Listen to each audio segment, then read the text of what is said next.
History likes to draw clean lines, good and evil, right and wrong.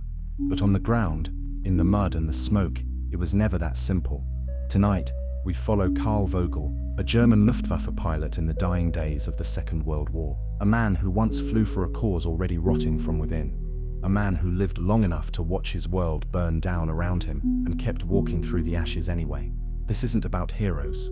It's not about forgiveness either. It's about what war leaves behind when the flags fall and the uniforms turn to rags. Before we get started, take a second to like the video and subscribe if you're the kind of person who doesn't mind stepping into the darker corners of history. And let me know in the comments where you're tuning in from and what time it is for you. It's always powerful to see who's still out there, listening when the world goes quiet. Now, kill the lights. Let the hum of the dark settle in, and follow Karl into the long grey twilight, where even memory can't find its way home. The first fall, the sky was on fire. Orange streaks cut through the clouds, black smoke twisting in the frozen morning air. I hung beneath my parachute, boots swinging uselessly as the world spun slowly around me. Below, the forest stretched out like a dark, jagged sea. Above, my Messerschmitt Berth 109 burned, its broken frame spiraling earthward. The air was cold, but sweat beaded under my flight suit. I gritted my teeth, every muscle tense, waiting for the moment of impact. Behind me, the front lines crept closer day by day. Once we had flown high and proud above enemy skies. Now we were caged birds, desperate and cornered, watching the world collapse beneath us. My boots touched the ground hard. I crumpled, the shock shooting up my legs.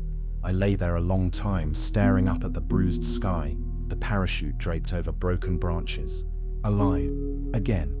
I pulled myself to my feet, limping toward the distant horizon. The war was ending, they said. But for me, it was only coming closer. Karl Vogel's diary, dated April 1945. I used to dream of flying. Now I dream of falling, and sometimes I can't tell which is worse. Chapter 1. Cadet Dreams. I wasn't born a soldier. I was born the son of a schoolteacher and a seamstress, in a quiet village tucked between fields of wheat and pine. I remember sun-warmed stone walls, the taste of river water on hot afternoons, and Ursula's hand in mine as we ran barefoot across the hill. Flying wasn't something I thought about until the summer of 1938.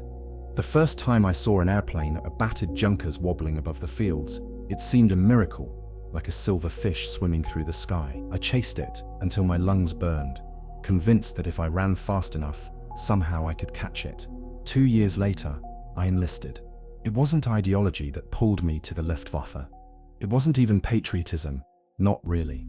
It was the dream of flight, the hunger for the sky, for speed, for escape from the dust of the fields, and the slow certainty of a life spent behind a desk. Training camp was a strange new world. Uniforms itched against my skin, and boots pinched my toes bloody by the third day. We were a motley group, farmers' sons, merchants' apprentices, even a few university boys, herded together under the sharp bark of instructors who seemed carved from stone. I met Otto there. Otto Neumann, tall, red-haired, a grin always lurking at the edge of his mouth. He had a knack for finding contraband cigarettes, and for saying the exact thing that would make even the strictest sergeant crack a smile. "You think they'll let us fly right away?" Otto whispered one night, lying in the bunk above mine. "They'll probably have us scrubbing latrines first," I muttered, staring up at the wood slats. He laughed, a short, defiant sound. "I'd scrub latrines if it gets me up there. You ever seen Paris from the sky, Vogel?" "No," I said. "You will," he promised. "We'll see everything." Our days blurred into a relentless rhythm, drills at dawn, classes until dusk, physical training until our muscles ached and our minds went numb. We learned to read maps, calculate fuel loads, strip down engines and rebuild them from memory. And finally, we flew. My first time behind the stick of a trainer aircraft was clumsy and terrifying. The plane bucked and shuddered like a living thing trying to throw me off. My instructor barked curses through the headset, but somewhere between the terror and the sweat, I found it, that thin, quivering line of balance, where machine and man move together. The sky opened around me, vast, and endless, and for a few precious moments, there was no war, no uniforms, no sergeants screaming in my ear. There was only wind and light, and the rising thrill of freedom burning in my chest. I landed poorly, bounced the wheels hard enough to earn a week's worth of extra duties, but I didn't care. When I climbed out of the cockpit, my legs were shaking and my face hurt from grinning. Otto clapped me on the back. "Welcome to the sky, Vogel." That night, I wrote my first letter home. I told my mother I was well, that the food was good, that I would be an officer someday. I didn't tell her about the bruises, or the way my hands still trembled hours after flying, or how a boy from Bremen had been grounded permanently after panicking in midair. Dreams, I thought, were worth a little fear, a little pain. At least, that's what I believed back then. Carl's diary, autumn 1940. They teach us how to fly, how to kill, how to survive. They do not teach us how to come down again. Chapter 2, First Blood. The orders came down sharp and fast. October 1940, we were shipped to the French coast, stationed near Calais, and tasked with defending German airspace and harassing the Royal Air Force. The Battle of Britain was raging overhead, a deafening, grinding storm of propellers and machine gun. When I first saw the Messerschmitt Bf 1009 lined up on the tarmac, it looked like a creature from a myth. Sleek, predatory, impatient, painted grey and green, sharp-nosed and narrow-winged. It seemed built for nothing except speed and death. My hands trembled when I climbed into the cockpit. Otto climbed into his machine beside me, grinning and giving me a thumbs up through the glass. I nodded back, the tightness in my throat making it impossible to smile. The engine roared to life beneath me, a living thing, hot and furious. We taxied out together under the bright morning sun, engines screaming like trapped animals. I squeezed the stick, said a prayer I barely believed in, and lifted off into the rising sky.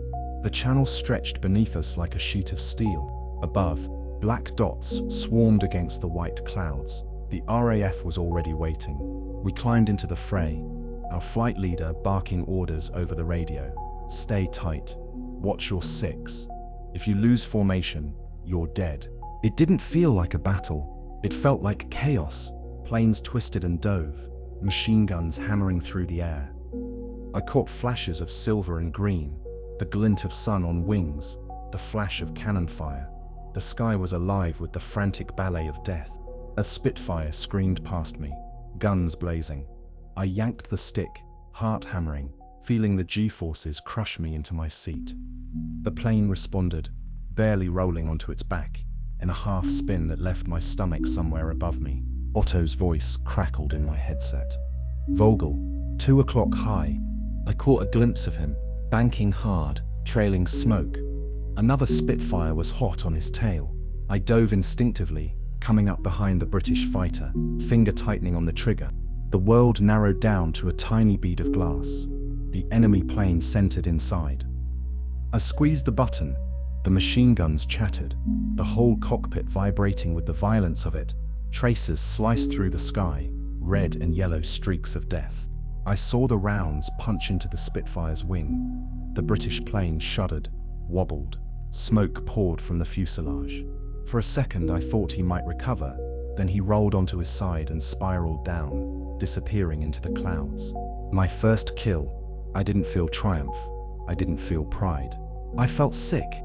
I tore off my oxygen mask inside the cockpit and vomited into a crumpled rag tucked near the seat. The stench of bile and fear filled the tiny space. Otto pulled alongside me, giving a frantic wave. "Good shot." I managed a nod, wiping my mouth with my sleeve. The radio crackled. "Disengage. Homeward now." We turned as one and raced for the French coast. I kept looking over my shoulder, expecting another burst of gunfire, another ghost to appear behind me. Every second stretched into eternity. The landing strip was a blessed sight. I came down too hard, bouncing once, then skidding to a stop in a cloud of dust. I sat there for a moment, engine sputtering down, hands locked to the control. When I climbed out, my knees buckled. Otto caught me with a laugh, slapping me on the back. "You did it, Vogel. First blood. You're a real pilot now." I tried to smile. It felt wrong on my face. Around us, other planes limped in. One Baf 10 of a 109 landed with its tail half shot off. Another belly flopped onto the runway, sparks flying. One plane never returned. I didn't ask who was missing. I didn't want to know. Later that night, in the dim light of the barracks, the mechanics hung a black ribbon on the empty bunk. Otto passed me a cigarette. "Don't think about it too much," he said. "Tomorrow it'll be someone else. Maybe me. Maybe you. Fly while you can." I nodded, but the smoke tasted bitter in my mouth. I stayed awake long after the others slept, staring at the rafters, replaying the moment I pulled the trigger over and over in my mind. I had dreamed of the sky. I had never dreamed it would feel like this. Carl's diary, October 1940. I always thought the sky would set me free. Now it feels like another kind of prison, one where every door leads back to death. Chapter 3. Brothers of the Air. Winter crept in like a slow, persistent shadow. By November, the fields around our airfield in France had turned to brown sludge. Mud clung to our boots. Engines coughed in the freezing mornings, and the damp seemed to seep into our bones no matter how many layers we wore. The fighting slowed as the weather worsened, but it never stopped. Every morning we gathered around the chalkboard in the operations tent, steaming mugs of coffee in hand, listening for our names. Every name called was a small roll of the dice. It was during those long, cold days that we truly became brothers, not by choice, but by the shared weight we carried on our shoulders. Otto was my anchor. He laughed too loud, swore too much, and had a terrible habit of quoting poetry at the worst possible moments. But when we climbed into the sky together, he was steady as a rock. I trusted him more than I trusted the ground beneath my feet. Then there was Franz Eberhardt, the joker of the group, who swore he'd never die because he was too handsome for death to claim him. He had a crooked nose from a bar fight back in Berlin, and a habit of humming folk songs through his oxygen mask. And Dieter Koch, quiet, serious Dieter, who wrote long letters to his wife every night, sealing them carefully even though we all knew they might never reach her. We were a ragged, frozen, oil-smeared brotherhood stitched together by the sky itself. When we weren't flying, we clung to small rituals to hold back the darkness.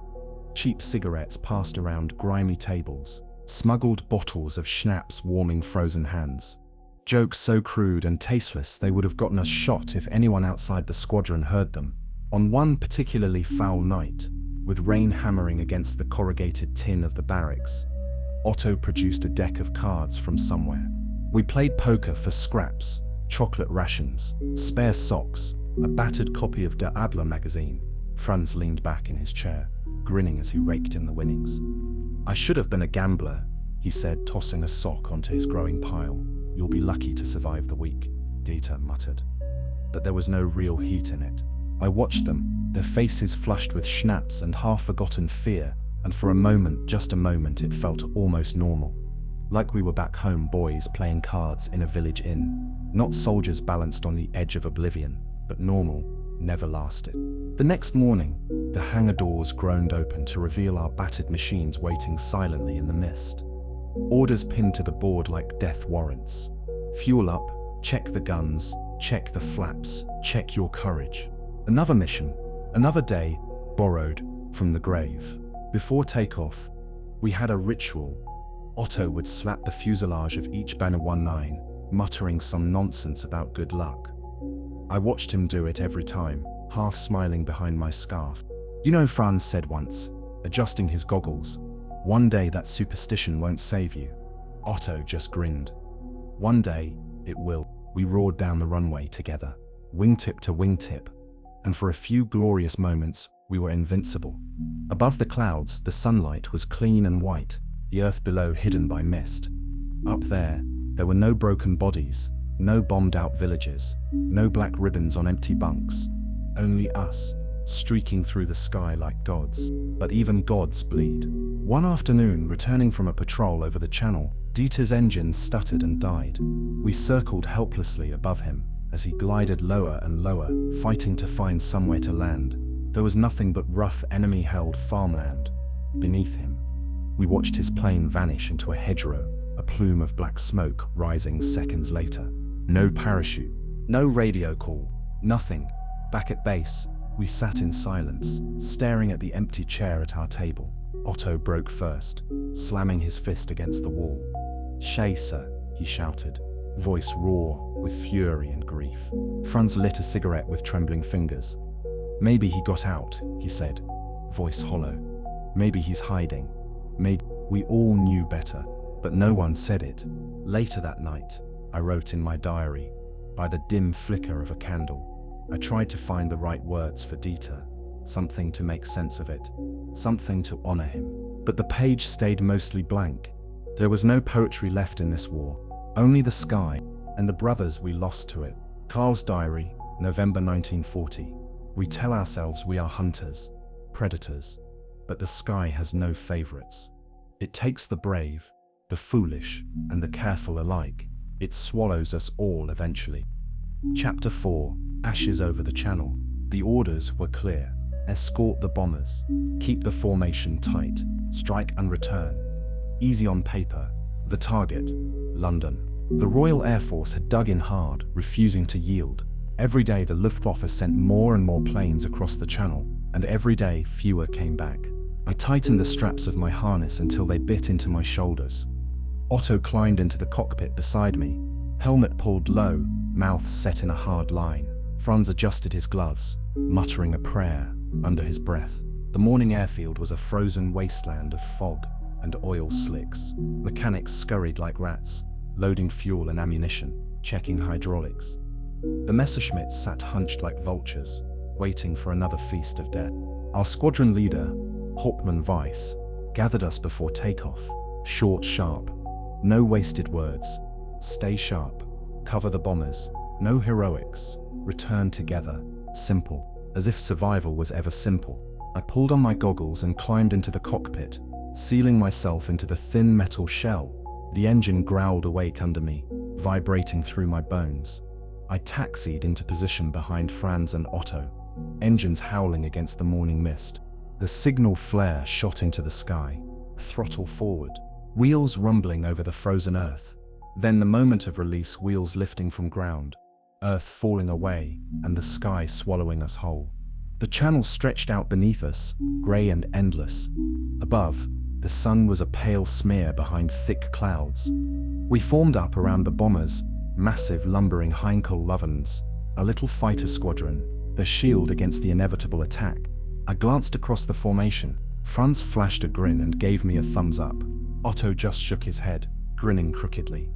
"Idiots," he mouthed, but I could see the tension in his jaw, and then the radio crackled. "Contacts. 9 o'clock high." I craned my neck, black dots growing larger against the brightening sky. Spitfires. They came in fast, slicing through the bomber formation like knives through paper. Our leader barked commands, but it was already chaos. I pulled into a tight climb, rolling to get on a Spitfire's tail. Machine guns stitched the air around me. I banked hard left, barely avoiding a burst that would have torn through my canopy. Tracer rounds lit the sky, brilliant threads weaving between the clouds. The roar of engines filled my ears, so loud it drowned out thought itself. I caught a Spitfire in my sights, squeezed the trigger. The Biffa 109 shuddered as rounds poured out. The Spitfire rolled violently, smoke trailing from its right wing, before nosediving into the grey waters below. No time to celebrate. Another enemy fighter screamed past, guns blazing. I twisted in my seat, heart slamming against my ribs. Franz's voice came through the headset, raw and urgent. "I'm hit." Static. Then, silence. I snapped my head around just in time to see a Bear 109 spiraling, trailing black smoke. Franz's plane. I dove after him, reckless, ignoring the Spitfire that swooped overhead. Below, Franz's machine struck the sea, an explosion of foam and twisted metal, a brief, blooming flower of flame, gone, just like that. I wanted to scream, but there was no time. Another Spitfire lined me up. I dove into the clouds, twisting and rolling, adrenaline tearing through my veins. The bombers were scattering, some already trailing smoke, engines failing. Our squadron was fractured, broken apart by the ferocity of the attack. "Otto, where are you?" I shouted into the radio. Static answered me. Below, the channel churned, Cold, vast, indifferent, a grave for men and machines alike. By some miracle, I found Otto again, battered but flying, his Berth 10109 scarred along the fuselage. We formed up with the few bombers that remained, turning tail toward France. Every second of the return flight was agony, eyes flicking constantly to the mirrors. Every shadow a threat, every gust of wind a possible attack. When the French coast appeared like a smudge on the horizon, I nearly wept with relief. We limped back to the airfield, engines coughing, fuel gauges nearing empty. My wheels touched down hard, the battered Messerschmitt bouncing once before settling. I taxied off the runway and killed the engine. Silence rushed in, sudden and heavy. I climbed out on shaking legs. Across the field, Otto staggered from his plane, blood trickling from a cut on his forehead. He waved weakly, and I stumbled toward him. We gripped each other's arms, too exhausted for words. Around us, mechanics and medics rushed to the few planes that made it back. Others never landed. Other bunks would be empty tonight. I found myself scanning the sky, searching for a shape that would never appear. Franz was gone. That night in the mess hall, the atmosphere was heavy and thick with unspoken grief. Someone passed around a bottle of schnapps. Someone else started singing a half-hearted song. I sat in silence, staring at the chipped wooden table, Franz's laughter still ringing in my ears. Carl's diary, December 1940. We are taught to think of losses like numbers. Missions flown, planes downed, pilots lost. But every loss is a voice silenced, a smile erased, a life that once held dreams just like mine. How many more before I forget my own face? Chapter 5. Home, Leaves and Ghosts. The letter came in the middle of a rainstorm. We had just finished a sortie that left half our squadron grounded with damage. The mechanics muttered under their breath, cursing the cold and wet, patching what they could with frozen fingers. I slumped into the barracks, still soaked through my flight suit, when I saw it, a simple envelope, thin and trembling under the draft from the door. Orders. 2 weeks leave. Home. The train was late. Everything was late those days, supplies, orders, news, even death. I sat alone by the window, head pressed against the cold glass, watching the grey French countryside smear past. A few soldiers sprawled in the other seats, young, exhausted, smelling of sweat and gun oil. One boy across from me clutched a letter in both hands, reading it over and over, as if he could step through the words and go home sooner. I envied him, not because of the letter, but because he still looked young enough to believe he was coming back. I drifted into a half-sleep, the train rocking like a cradle, and dreamed of smoke and salt water. Franz's laugh echoed in the dream, but when I turned to find him, there was only the open sea. My village hadn't changed, not really. The streets were still narrow and lined with crooked houses. The bakery still smelled of fresh bread, though rationing had stripped it of butter and sugar. Children still ran barefoot across the cobbles, shouting and laughing, pretending to be soldiers. They made machine gun noises with their mouths, rat-a-tat, oblivious to the reality those sounds carried. Mama met me at the station, wrapped in a heavy shawl. Her arms around me were thin but strong. She wept quietly into my collar without a word, and I held her awkwardly, unsure what to say. Papa shook my hand stiffly, clapping my shoulder. His face had more lines than I remembered. They asked questions, of course. Careful ones. Are you eating enough? Is it very cold up there? Have you seen Paris yet? I lied easily. Yes. The food was fine. Yes. The winter was harsh, but we were used to it. No, I hadn't seen much of Paris, only rooftops from the sky. I did not tell them about the black ribbons tied to bunks. I did not tell them about Franz's shattered planes sinking into the channel. I did not tell them about the dreams that woke me gasping for air at night. Some truths belonged to the sky, and they would only poison the ground if spoken here. Ursula found me 2 days later. She stood in the lane outside my parents' house, a scarf pulled tight against the cold, her cheeks flushed with color. For a moment, I simply stared. She looked the same, beautiful in that effortless, sun-touched way I remembered, but smaller somehow, more fragile. She smiled, and my heart twisted painfully. We walked together through the fields where we had once played, as children. The trees were bare now, skeletal arms clawing at a leaden sky. The river was half frozen, patches of black ice swirling in sluggish eddies. She asked about my service, her hand brushing against mine as we walked. I gave her the same lies, the safe ones, mostly patrols. I said, keeping the skies clear, nothing too dangerous.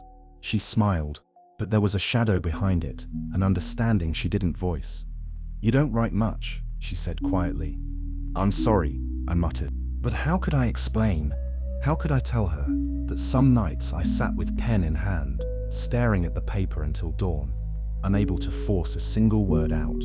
Words felt like betrayal, like speaking them would make it all too real. We reached the old footbridge over the river and stood in silence, watching the slow current.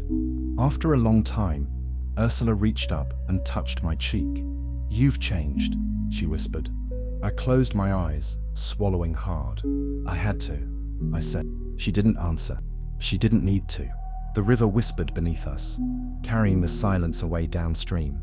That night, sitting by the fire with my parents and Ursula, I felt like a ghost haunting my own life. They spoke of ration books and church gatherings and the rumors of victory, always just around the corner, they said. I smiled when expected.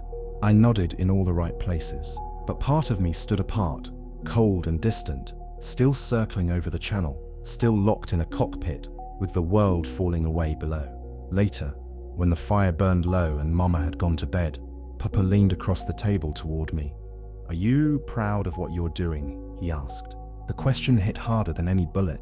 I stared at him, at the worn hands, the lined face, the eyes so much like my own, and I didn't know how to answer.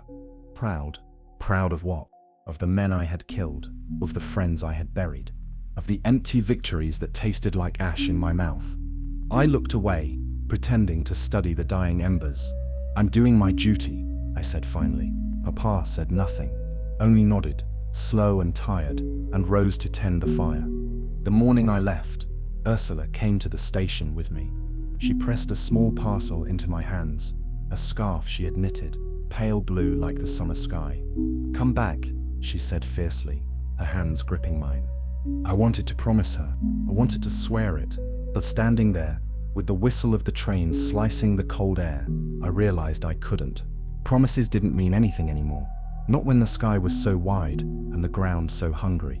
So I kissed her softly once and boarded the train without a word. From the window, I watched her shrink away, a pale blue figure waving against the winter fields. The scarf lay in my lap, still warm from her hands. I buried my face in it and closed my eyes. Carl's diary, December 1940. Home is a beautiful lie. It waits for us unchanged while we rot away inside, pretending we can still fit back into the lives we left behind. But we don't come home. Not really, we only haunt it.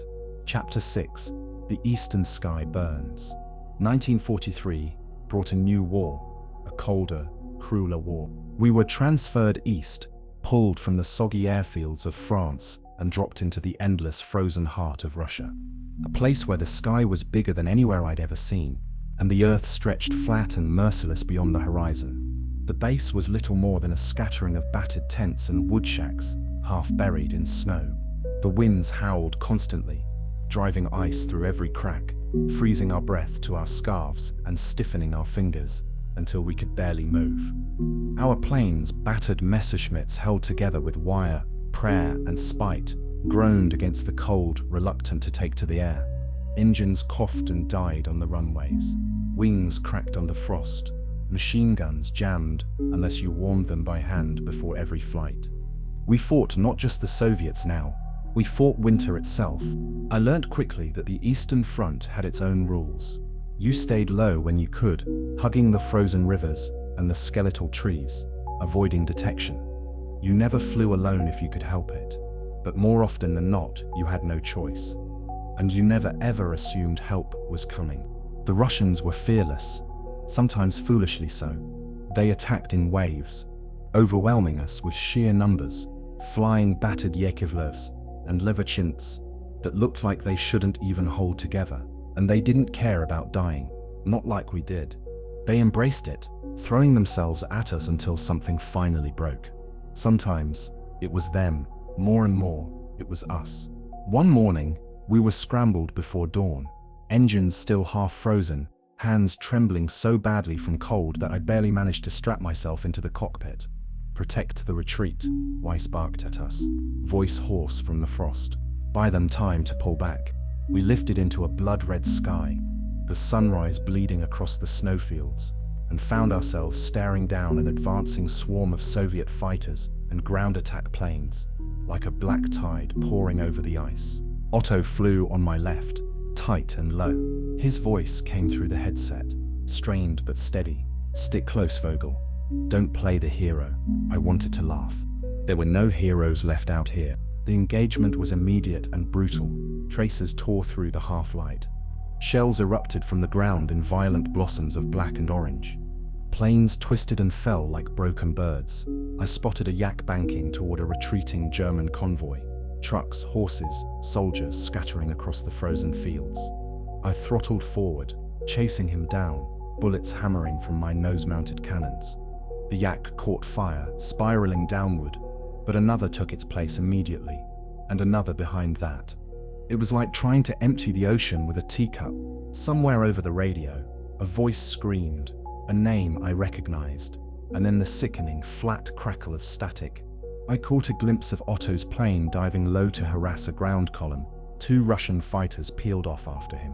Without thinking, I dove to cover him, slashing through the sky, guns roaring. One of the Russian planes broke apart mid-air, pieces raining down onto the snow like black confetti. The other twisted away, engine coughing smoke. Otto pulled up beside me briefly, flashing a quick 2-fingered salute through his canopy. I smiled grimly, then banked hard, scanning for the next threat. There was always another threat. Always. The battle raged for what felt like hours. It might have been minutes. Time had no meaning in that frozen hell. By the time we staggered back toward base, fuel gauges near empty, ammunition spent, we were half delirious with cold and exhaustion. Otto's plane limped alongside mine, riddled with holes. My own machine stuttered, coughing black smoke from somewhere beneath the cowling. The base was barely recognizable, smoking craters torn through the perimeter, tents collapse under shrapnel. We landed hard, skidding over ice. I sat slumped in the cockpit, too weak to climb out, until a mechanic yanked open the canopy and dragged me onto the frozen ground. My legs buckled. I laughed weakly, the sound hollow and strange in my ears. Otto staggered over, one arm dangling uselessly at his side, blood soaking his jacket. "You owe me a bottle of schnapps," he gasped, grinning. I clapped him on the shoulder, and for a moment, just a moment, we were boys again, invincible in our broken bodies. But when I looked around at the base, at the stretcher bearers hauling mangled bodies from the wreckage, at the black smoke rising into the iron-grey sky, the laughter died in my throat. There was no invincibility here, only survival.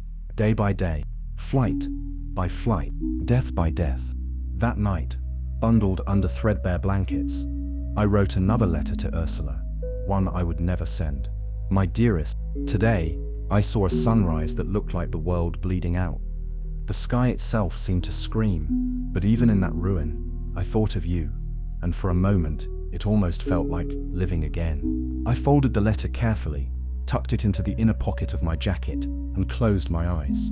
Outside, the wind howled, and somewhere in the distance, artillery thundered against the dying night. Carl's diary, February 1943. The eastern sky burns, not with hope, not with sunrise, only with the endless, relentless hunger of men tearing each other apart. Chapter 10. The last. Sorting. The summer of 1943 arrived like a thief, not with warmth, but with fire. The Soviet push became relentless, unstoppable. We flew simply to slow the inevitable. We no longer flew for victory. Every airstrip we held was temporary. Every field we fought over would be abandoned days later. Our faces grew gaunt, our hands stained permanently with oil and dust. Every morning, I found myself checking the sky with a sick feeling in my gut, half expecting to see the black crosshairs of Soviet fighters already overhead. The new replacements arrived even younger, even greener, wide-eyed boys shoved into cockpits that barely held together, wearing uniforms too large for their thin frames. Every mission felt heavier. On the morning of July 12th, Weiss gathered the few of us left around the operations tent, like climbing into a coffin that was starting to fit too well. Delay the Soviet armor until nightfall. Hold the crossroads near a town called Prokhorovka. The map was simple. No one even hesitated. We knew it for what it was, a suicide mission. Still, no one said no. We suited up in silence, tightening harnesses, adjusting helmets. Some men crossed themselves. Others kissed tiny photographs, tucked into pockets. I climbed into my Messerschmitt, feeling every dent, every scrape along its battered frame. Most simply stared ahead, faces already empty of anything but duty. Otto climbed into his. Across the line from me, giving a half-hearted salute, I smiled grimly. I always do. The engines roared to life, one last furious protest against the dying world. "Fly like hell, Vogel," he said over the radio. The Soviet air cover was heavier than we'd ever seen. Formations of Yaks, IL-2s, and fighters pounded the skies, black clouds of flak blossoming between us like poisonous flowers, and we rose into the blazing, broken sky. Our formation scattered almost immediately. I caught sight of a pair of IL-2 Sturmovix diving toward the crossroads, cannons hammering at the German tanks below. I climbed high, scanning desperately for Otto's silhouette, but the sky was a maelstrom of smoke trails, burning wings, spiraling wreckage. Without thinking, I dove after them. The first burst missed. The second tore into the rear Sturmovix fuselage, sending it into a lazy, smoking roll toward the earth. I rolled under the fire, closing the distance. The second plane banked hard, its rear gunner peppering the air around me with machine gun fire. Guns roaring. I fired. For a heartbeat, I felt that old flicker, that desperate, hollow thrill of survival. The IL-2 shuddered and broke apart midair, debris tumbling like falling leaves. Then I saw it, a Yak-9 diving toward me from the clouds above, guns blazing. The Yak followed, relentless, its traces slicing past my wings. I yanked the stick back, pulling into a brutal climb, the G-forces crushing me into the seat. The radio was a chaos of shouting voices, panic and static. I heard Otto's voice, distant and broken. I twisted, dove, rolled, anything to shake him, but he stayed glued to my tail like a shadow. Too many. Fall back, Vogel. Fall back. Not this time. But there was nowhere to run. Warning lights screamed across the instrument panel. The first round struck home, punching through the rear fuselage, spraying shrapnel across the cockpit. A sharp, burning pain flared along my ribs, and I gasped, clutching at the wound. The engine coughed and sputtered, dying. I yanked the canopy release and tried to climb free, but the controls jammed, refusing to move. Oil sprayed the windscreen, blinding me. The Messerschmitt shuddered violently, nose tipping forward. Falling. Again, always falling. The plane struck the ground nose first, the world exploding into fire and metal and darkness. I braced for impact. Smoke filled the wrecked cockpit. Flames licked at the edges of the fuselage. I don't know how long I was unconscious. When I came to, everything hurt. I clawed my way out, dragging my broken body through shattered glass and torn metal, coughing, blind. The sky overhead was a grey, churning nightmare of smoke and broken wings. The field around me burned, a sea of blackened earth and shattered trees. Blood soaked my flight suit. My right leg refused to move properly. I staggered a few steps, then collapsed onto my knees, gasping. I tasted metal in my mouth, blood or fuel. I couldn't tell. Tanks burning, all around me. The battle raged on. Men screaming. Somewhere nearby, I heard the rattle of machine guns, planes crashing. The world was ending, and I was too tired to care. I pressed it to my face, breathing in the faint, ghostly scent of home. I fumbled at my jacket, pulling out the crumpled scarf Ursula had given me so long ago, now stained with smoke and blood. The dull, rhythmic thunder of artillery.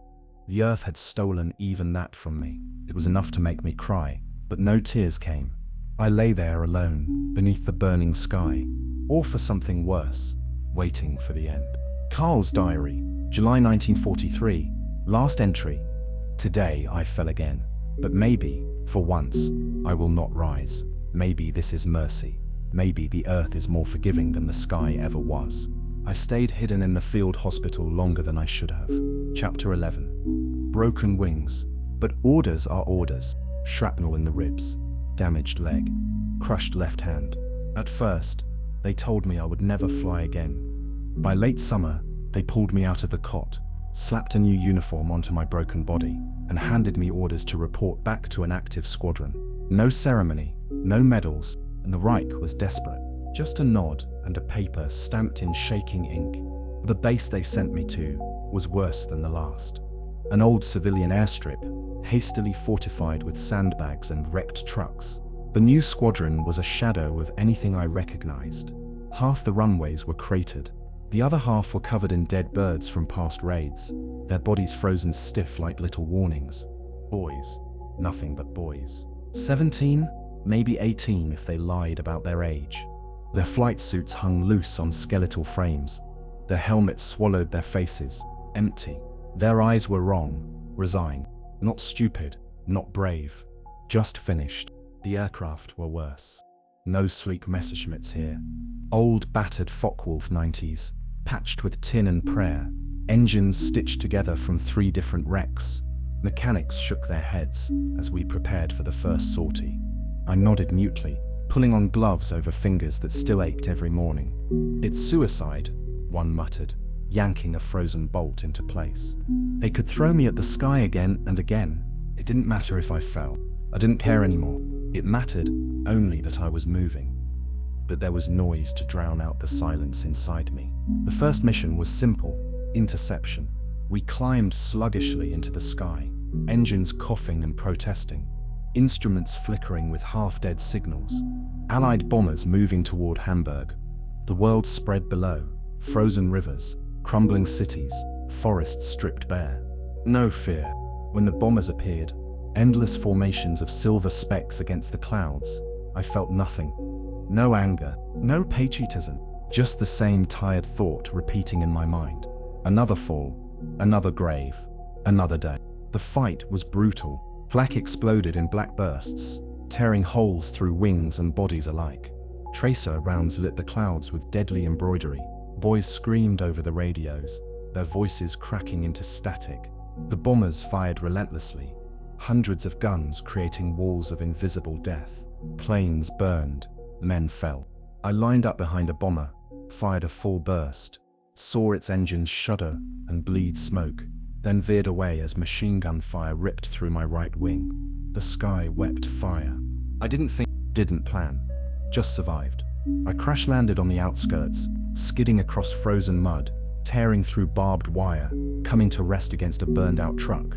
The plane shook under me, parts shearing off in chunks, but I coaxed it back toward the base, a miracle stitched together by rage and memory. I unstrapped slowly, blinking through the haze of smoke and blood. A child's doll, half buried in the mud. When I stepped out of the cockpit, one boot crunched something beneath it. I stared at it for a long time. Its stitched eyes stared back. I turned and limped toward the hangars, without a word. The commander, a fat man with a boiled face and too many medals, clapped me on the back later. "Well done, Vogel. You brought one down." Inside, something cracked a little more. I nodded, feeling the bruises blooming beneath my ribs. A silent, invisible fracture spreading through a man already half broken. That night, sitting alone under the sagging canvas roof of the barracks, I took out my letters again, the ones I'd never sent. Ursula, I tried to write one more. Today I watched a boy fall from the sky. His parachute never opened. I wonder if he was thinking of home. I wonder if he ever had the chance to miss someone. I think I've forgotten how to miss anything. I set the letter aside, knowing it would never leave my hands. Outside, the wind howled across the ruined fields, carrying with it the ashes of a crumbling world. Carl's diary, August 1943. Some men are killed all at once, others are killed in pieces. I am still dying, piece by piece.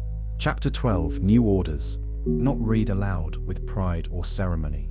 The next orders came pinned to the mess hall door, not delivered by an officer. Relocation, just nailed there, like a warning, fluttering in the stale breeze. New command. We were being pulled back toward the west, back toward the heart of Germany, to defend against the American and British bombers tearing cities apart one by one. Immediate departure. The Eastern Front had swallowed too much already. It didn't feel like a reassignment. They needed what little was left of us to protect what remained of Berlin, of Dresden, of Munich. It felt like an execution delayed. They loaded us into trucks barely held together by rust and prayers, shoving gear and bodies together like cattle. The roads were chaos, refugees clogging every route, desperate faces pressed against the glass of shattered cars, children crying in the backs of overloaded carts. The sky overhead was no longer ours. Allied planes prowled the clouds like wolves, striking at anything that moved. We ducked under tarps, flinching every time an engine roared too close. Twice we stopped to haul smoldering wrecks from the road. Convoys ahead of us, reduced to scrap and charred bones. No one dared. No one spoke. We drove in silence, heads bowed, hoping the clouds would hide us. The new base wasn't a base at all. An abandoned farm, its fields churned into mud, the farmhouse riddled with bullet holes. The airstrip was a strip of packed dirt littered with debris. No hangars, no mechanics, no radio towers. The first mission came that afternoon. Just a few tents, a few broken planes, and a grim-faced colonel barking orders like a man trying to hold back a flood with his bare hands. No rest. We were to intercept a formation of B-17s moving towards Stuttgart. No time to settle. I climbed into a Focke-Wulf, so patched and dented it groaned under my weight. The engine sputtered, coughing blue smoke, but somehow it lifted me into the grey sky. We climbed together, a ragged handful of fighters, a joke of an air force, toward the silver swarm approaching from the west. The bombers were endless, a living wall of metal, stretching from horizon to horizon. Their escorts, Mustangs, darted ahead of them like sharks, already peeling off to meet us.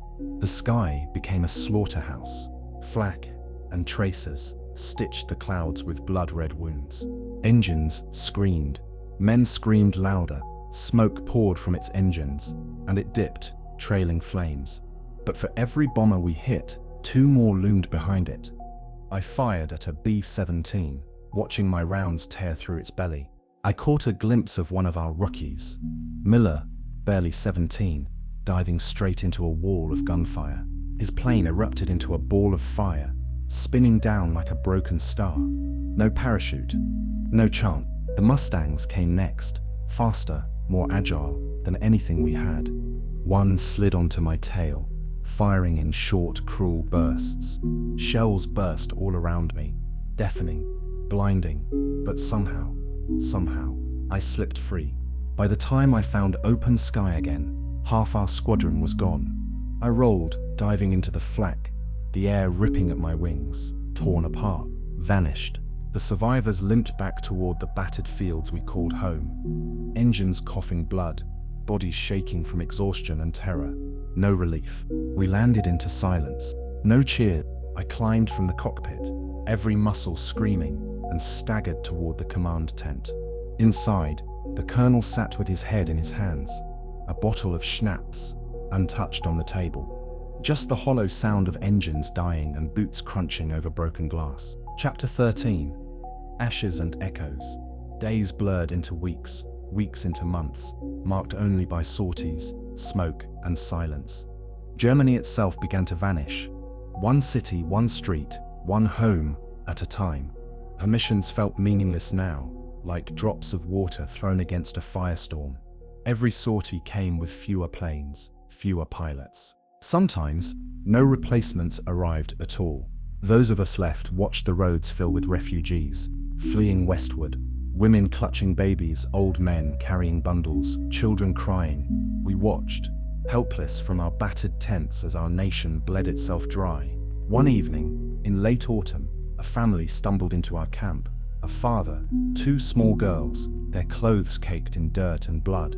The man had lost his wife in a bombing raid 2 villages back.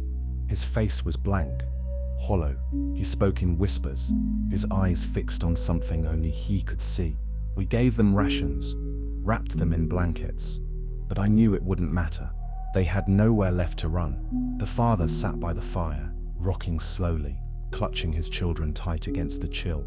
I watched from the shadows, numb, wondering if I'd looked just like that once, lost, empty, barely alive. The missions grew shorter but more desperate. Allied fighters hunted us relentlessly, swooping down to strafe our airfields.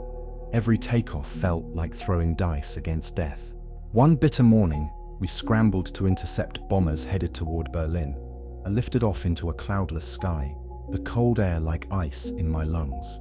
The enemy formation stretched from horizon to horizon, hundreds of planes gleaming in the sun, engines droning like funeral dirges. We climbed to meet them, our tiny force dwarfed by the endless wall of steel. As we engaged, flak erupted around us, filling the sky with jagged bursts. A shell exploded just beneath me, knocking the breath from my chest, rattling my bones. My engine stuttered, spat smoke, and began to fail. I fought desperately for altitude, hoping to glide away from the carnage. But a Mustang found me, diving hard, cannons blazing. Bullets tore through my wings, my tail, my cockpit. Pain exploded across my shoulder as shrapnel sliced into flesh. Blood seeped down my arm, pooling inside my glove. I yanked the controls, rolling violently, desperate to shake him. But he followed like a shadow, relentless, his traces inches from my canopy. With no other choice, I rolled the plane hard right, spiraling down, the earth spinning sickeningly below. The Mustang peeled away, satisfied.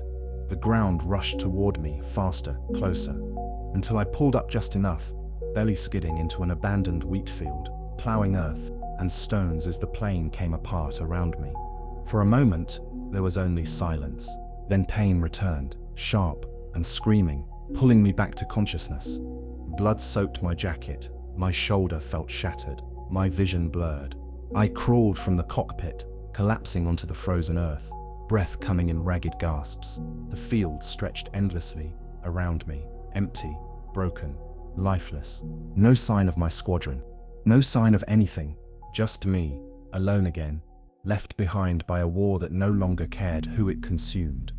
I staggered toward the nearest tree line, every step agony.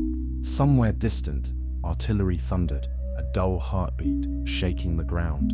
I wandered for hours, stumbling through burnt villages, empty farms, roads littered with abandoned vehicles and bodies wrapped in thin blankets. At nightfall, I reached a farmhouse, half collapsed from shelling. Inside, the rooms were dark, furniture overturned, remnants of a life scattered like ashes. I collapsed onto a broken bed, exhaustion overwhelming pain. Sleep came quickly, dreamless and black. I awoke to a noise, soft footsteps, cautious breathing. I sat up sharply, clutching a broken table leg as a makeshift weapon. A woman stood in the doorway, thin, pale, eyes wide with fear. She raised trembling hands, shaking her head quickly. "Please," she whispered, "we mean no harm." Behind her, a small boy peeked out, gripping her skirt. I lowered my weapon slowly, ashamed.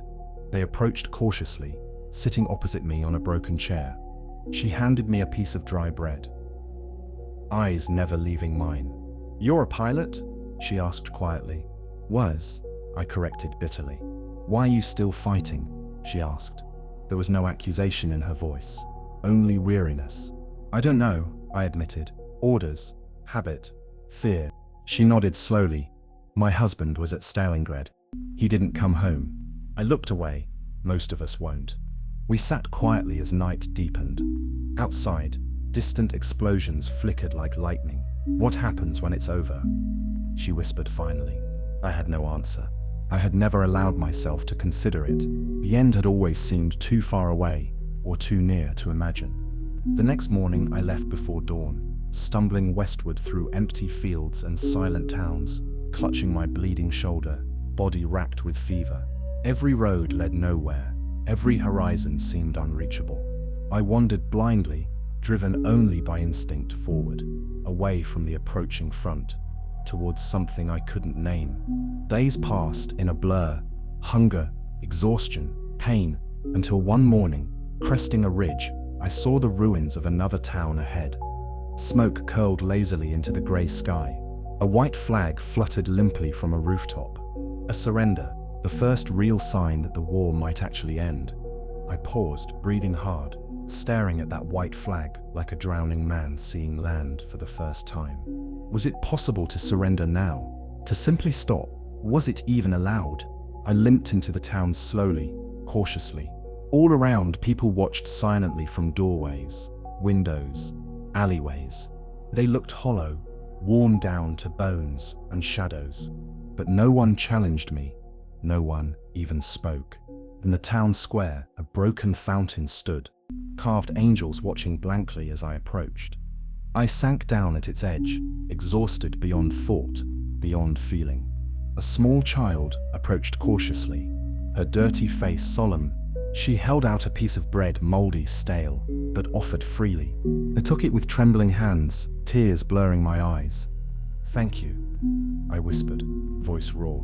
"Thank you." She smiled briefly, sadly, and vanished into the ruins. I stayed in the town, helping bury bodies, repairing shelters, carrying water.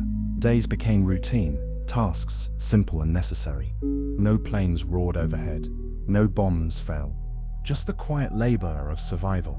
But at night, memories returned like echoes, planes falling, cities burning, men dying. The sky remained empty, yet every night I stared upward, half expecting to hear the engines returning, the bombs falling, the screams echoing. Peace felt fragile, unreal, a brief interlude in a never-ending nightmare. And in my heart, a question lingered, growing louder each night. Was it over, or was I only dreaming? Carl's diary, November 1943. Maybe the war never ends. Maybe it just follows us home, lives in our dreams, becomes part of us. And maybe peace is only something we pretend to find when we're too tired to fight anymore. Chapter 14. The Long Road West. Winter crept back across the land, like a slow, grinding tide. Snow dusted the ruined streets. The rivers froze at their edges, cracked and brittle. Fires burned low in the hearths, smoke trailing into skies still scarred by years of war. We heard rumors, the Americans pushing across the Rhine, the Soviets carving deeper into the east, Berlin surrounded, gnawing at its own bones. No one trusted the rumors. No one believed anything anymore. We only knew one thing for certain: the Reich was dying, and soon everything we had bled for, everything we had suffered for, would be buried with it. One cold morning, I packed what little I had: a battered coat, a few scraps of food, Ursula's faded scarf, and began walking west. No orders pushed me forward now. No commanders shouted at my back. Only the simple, gnawing instinct that somewhere, somehow, there had to be something more than this slow collapse. The roads were clogged with refugees, families dragging handcarts, soldiers in tattered uniforms, women carrying screaming babies wrapped in rags, faces hollowed by hunger and grief. We moved together in silence, like ghosts migrating across a dead land. No songs, no banners, only footsteps and the endless wind. I met others along the way. A boy no older than 12, missing 3 fingers from frostbite. An old woman pushing a wheelbarrow filled with pots and photographs. A limping veteran whose eyes stared endlessly at something no one else could see. They shared crusts of bread, sips of water, brief nods of understanding. No one asked names. No one asked pasts. We had all lost those things somewhere along the way. At night, we huddled together in the ruins of barns, churches, schoolhouses. I listened to the whispers around the fires. Stories of lost families, destroyed towns, vanished futures. Some still spoke of hope. Some dreamed of America, of a farm somewhere far from the broken cities. Others, most simply dreamed of rest, of an end. I found myself staring at the sky more often, watching for bombers out of habit. Even in silence, even in peace, the sky felt hostile, too big, too empty. I wondered if it would ever welcome me again. One evening, I found myself walking beside a former Wehrmacht officer, an older man with a limp and a heavy coat stitched with fading medals. He smoked a pipe carved from black wood, puffing thoughtfully between steps. "You fought?" he asked me quietly. "Yes," I said. "Where?" "France." "Russia." "Here." He nodded slowly, not pressing further. After a long silence, he said, We served monsters, didn't we? I didn't answer. Didn't know how. He laughed bitterly. Doesn't matter, monsters or not, we bled just the same. He flicked the ashes from his pipe and trudged on ahead, vanishing into the mist. By December, my boots had worn through. Every step tore at the soles of my feet. Raw and bleeding. My coat was little better than a rag, and I wrapped Ursula's scarf tighter around my throat to fight the gnawing cold. I passed fields littered with blackened tanks, forests filled with broken artillery, towns reduced to piles of stone and ash. I passed graves, hastily dug, marked by sticks, names scrawled in fading pencil or not marked at all. And all the while, the sky hung heavy above me, pressing down with its silent judgment. One day, I stumbled across a wrecked airfield. The bones of the Luftwaffe's once mighty pride. Charred planes lay scattered like toys abandoned by a careless god. Hangars collapsed inward, scorched and twisted. Control towers stood blackened against the grey sky. I walked among the wreckage, boots crunching over broken glass and twisted metal. A broken propeller stuck upright in the mud, like a gravestone. In the shattered remains of a barracks, I found a rusted locker hanging open, filled with mouldy uniforms. One had a pilot's badge still pinned to it. I brushed the dust away gently, fingers tracing the worn emblem. For a moment, I saw Franz's grin, Otto's salute, Dieter's careful letters. Ghosts? All of them now. Ghosts and echoes. I sat down heavily against the wall, cradling my head in my hands. I wanted to scream. I wanted to tear the earth apart and demand an answer. But there was no one left to hear, only the sky. Always the sky. That night, I lit a fire inside the ruins and stared into the flames until my eyes burned. I pulled out my last unsent letter to Ursula, a crumpled, dirt-smeared scrap of paper, and unfolded it with trembling hands. I'm coming home, I had written once, but there was no home, only the road, only the broken horizon. I fed the letter into the fire and watched it burn. The flames licked the words away, one by one, until only ash remained. Carl's diary, December 1943. It told us we were building an empire. We were only digging graves. Now all that remains is the road and the ashes we leave behind. Chapter 15. The Last Sky. The road narrowed as I moved west, curling through forests stripped bare by shellfire and fields where nothing grew anymore. Every village I passed was quieter, emptier, reduced to hollow shells. In the distance, I began to hear new sounds. Engines unlike anything I had known. Deeper, louder, the rumble of Allied convoys pushing deeper into the corpse of Germany. I stayed off the main roads, moving through woods, abandoned railways, fields pitted with craters. Not out of loyalty, not out of fear, but because some part of me still refused to kneel. Even in defeat, some stubborn ember inside me refused to be seen crawling. One evening, after walking for hours beneath a low, misty sky, I reached a hilltop and saw it.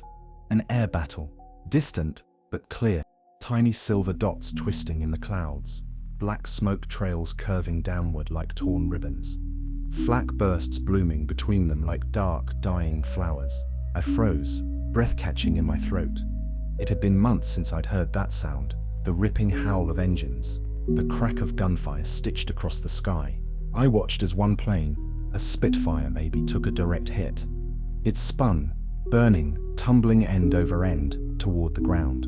Another followed, engine trailing smoke, wings sheared, and for a long, aching moment, I felt it again. That pull, that furious, desperate need to climb into the cockpit, to pull the sky into my lungs and burn with it. Not for the right, not for commanders or medals, just to fly, to die on my own terms. I stood there, fists clenched at my sides, heart pounding in rhythm with the distant gunfire. But there was no plane waiting for me, no engine rumbling, no canopy to pull shut, no stick to grip. Only the empty road and the endless sky, carrying the battle away into the west. I lowered my head and turned back toward the forest, feeling that old dream peel away from me, like dead skin. It hurt, worse than any bullet, worse than any crash. The last piece of me, the part that had believed in flight, in freedom, fell silent. That night, I found an abandoned farmhouse, half collapsed into a ditch. I built a small fire and sat alone under the stars, listening to the distant thunder of tanks and mortars rolling closer. The end was near. I could feel it humming in the ground, vibrating through my bones. I would not die in the sky. I would not die in battle. I would simply stop, fade away like smoke rising from the ashes. I pulled out Ursula's scarf again, the fabric worn thin, the color faded nearly to gray. I pressed it against my face, breathing in the faint memory of her. "I'm sorry," I whispered. "For what?" I wasn't sure. For leaving, for surviving, for becoming something she would no longer recognize, maybe for daring to believe that I could ever come back at all. A cold wind stirred the trees, carrying the faint sound of artillery somewhere far off.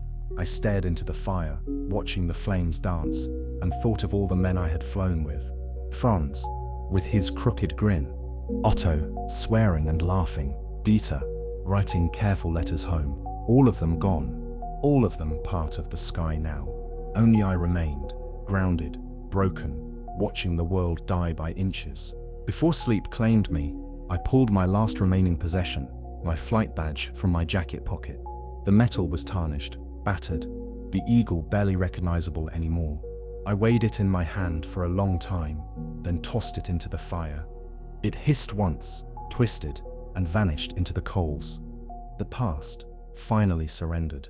The pilot finally grounded. The sky finally silent. Carl's diary, January 1944. There is no last flight, only the long, slow falling from everything we once believed we were. Chapter 22, Black Flags. The journey south was slower than I expected. Every step was heavier, every breath thick with dust and smoke, and the bitter stink of old fires. The fields grew wilder, the roads more broken. Bridges sagged into rivers, villages emptied, except for crows circling overhead. Sometimes I walked days without seeing another living soul. Other times I stumbled across caravans of refugees moving like wounded animals through the countryside. Heads bowed, carts creaking, eyes hollowed by hunger and grief. No one spoke unless necessary. No one asked where I had come from or where I was going. We were all heading the same way, away from the ruins, towards some imagined safety hidden behind the next valley or the next bend in the road. But there was no safety, only distant. In the third week of walking, I reached a village that had been untouched by the bombers. The houses still stood, the roofs mostly intact. Smoke curled from chimneys. Children played in the dirt streets, their laughter jarring against the backdrop of war. For a moment, I thought I had stepped backward in time. Then I saw the black flags. They hung from every window, every door, every fence post, strips of cloth soaked in soot and blood, fluttering in the dry summer wind. I stopped at the edge of the village, heart pounding. A farmer tending a crooked line of cabbage plants looked up at me, his face blank. "Tafus," he said simply, jerking his thumb toward the village. "Keep moving." I did. I skirted wide around the village, breathing through my scarf, every nerve screaming. Even from a distance, I could see the sickness at work. Bodies shrouded in white sheets being carried into hastily dug pits. Faces gaunt and grey peering from windows. Doors marked with painted crosses to warn travelers away. It was not war that would finish these people. It was something older, something patient. I remembered the stories from the trenches of the Great War, how the sickness had taken more lives than the bullets. History repeating itself, as if we had learned nothing. Farther south, the black flags multiplied. Whole towns abandoned to disease, to hunger, to despair. Sometimes I saw the fires from miles away, great funeral pyres sending oily smoke into the dead sky. I stayed clear, moving by night, sleeping in fields and barns, drinking from streams when I could find them. Each day, I grew thinner. Each night, the fever dreams came stronger. Dreams of Ursula's face fading like mist. Dreams of Otto, standing on a hill of burning wreckage, saluting me as the flames consumed him. Dreams of falling, always falling, through a sky blackened by ash. One night, sheltering in the ruins of a farmhouse, I heard footsteps. I froze, hand tightening around the broken knife I carried tucked into my boot. A boy appeared in the doorway, no older than 15. his ribs visible beneath a ragged shirt. He raised his empty hands in peace. "I saw your fire," he said in a hoarse voice. "Please, share." I hesitated. The rule was simple now: trust no one. But looking into his sunken eyes, I saw nothing but hunger. The same hunger gnawing at my own gut. I nodded, wordless. He crept closer, sitting gingerly across from me. We passed a crust of bread between us, chewing slowly, savoring every gritty, tasteless bite. After a while, he spoke again. "Where are you going?" "South," I said. "Mountains." He nodded. "I heard there's work there. Farms still need hands."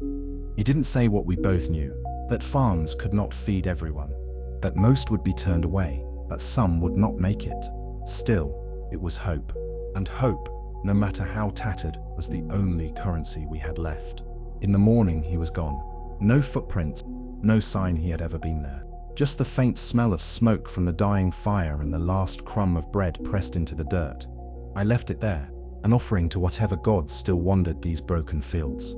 As I walked, I passed another village, this one abandoned, doors swinging in the breeze, fields overrun with weeds. The black flags were there too, but faded and tattered, almost beautiful in their slow decay. I stopped and stared at them for a long time. Symbols of surrender, of loss, of warnings too late. I thought about tying one to my own jacket. A way to say, I am not a threat. I am not a soldier. I am just trying to live. But I didn't. The road demanded something else, something quieter, more stubborn. I tucked my head down and kept moving, one step after another, one breath after another, toward the mountains, toward whatever pieces of my life still waited for me there. Carl's diary, September 1944. The black flags wave not for armies but for the nameless, for those who fell without battles, for those who carried the war inside them long after the guns went silent. Chapter 23, The End of Flags. The land began to rise. The flat fields gave way to hills, the hills to rocky slopes, and the first signs of the mountains appeared, dark blue outlines etched against the pale horizon. Every step became a battle. My boots were nearly worn through, my feet blistered and bloody inside them. My breath came ragged, torn from lungs that ached with every incline. But I pressed on, driven by a promise scratched into the dust long ago. Gone to the mountains. Find us. I didn't know if they were still there, didn't know if any of them were still alive. But the thought was enough to keep my legs moving. Forward, always forward. The villages grew smaller, tucked into valleys or clinging to cliff sides. Here, the war had not left it deep craters or fields of twisted metal, but its fingerprints were still everywhere. Homes abandoned in haste. Doors swinging on rusted hinges, fields gone fallow, fences falling apart, roadside shrines with fresh flowers placed carefully before black and white photographs. Markers of absence, markers of loss. The living were few and wary. Old women watched from windows with eyes like sharpened stones. Children peeked from behind doorways, ready to vanish if you moved too quickly. Men, what few remained, kept axes within reach even while chopping wood. There were no uniforms here anymore, no armies, no flags, only suspicion and survival. One evening, as the sun bled red over the peaks, I found myself before a farmhouse. The paint was peeling and smoke trickled weakly from the chimney, but it was standing, and for the first time in weeks, it smelled of bread baking. Not fire, not blood, but bread. I stood there for a long time, staring, afraid to hope. A woman came out to fetch water, her dress patched and faded. She caught sight of me immediately, her hand tightening around the bucket. "Who are you?" she called, voice hard. "Nobody," I rasped. "Just looking for someone." She hesitated, then jerked her chin toward the shed at the side of the house. "You can sleep there," she said. "No stealing, no trouble." I nodded, too grateful to speak. The shed was small, the roof sagging, but it was shelter. I curled up in a corner on a bed of old straw and listened to the night sounds. Crickets, the distant bark of a dog, the creak of wood cooling in the mountain air. It was the first night in months I slept without waking in panic, without clutching for a weapon in the dark. The first night the silence didn't feel like a threat. In the morning, she brought me a heel of bread, and a tin cup of watered wine. I ate slowly, savoring each bite. She watched me from the doorway, arms crossed. "You came from the north," she said, more statement than question. "Yes, you fought." I hesitated, then nodded once. She studied me for a long time, her face unreadable. Then she simply said, "You're not the only one."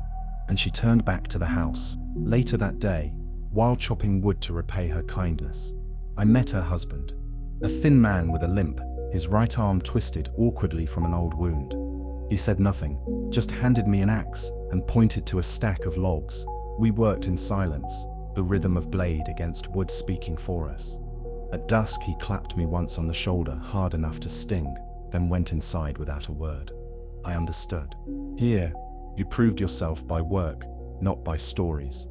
Here, no one cared what you had been, only what you chose to be now. A week passed. Then, 2, I stayed, worked, eat, slept. Sometimes I helped herd the skinny goats along the rocky trails. Sometimes I hauled buckets of water from the well until my arms shook. Sometimes I simply sat under the open sky and let the stillness soak into my bones. The war felt distant here, a bad dream receding into the edges of memory. The black flags were gone, the uniforms, gone. The flags themselves, gone. Only the mountains remained. Ancient, indifferent, patient. One evening, the woman, her name was Marta, sat beside me, on the stone wall, overlooking the valley. "You still looking for someone?" she asked. I nodded. "My family? Maybe." She squinted into the setting sun. "A lot of people passed through here," she said.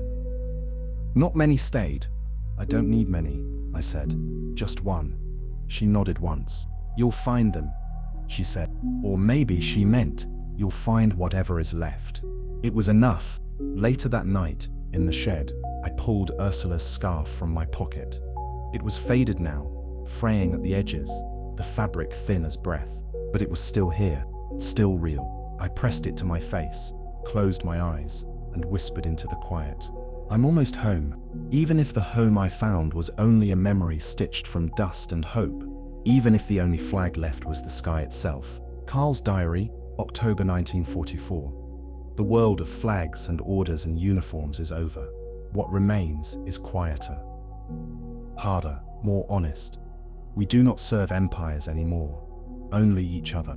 Chapter 24. Somewhere beyond. The leaves turned as I climbed higher into the mountains. From green to gold, to a fierce, defiant red.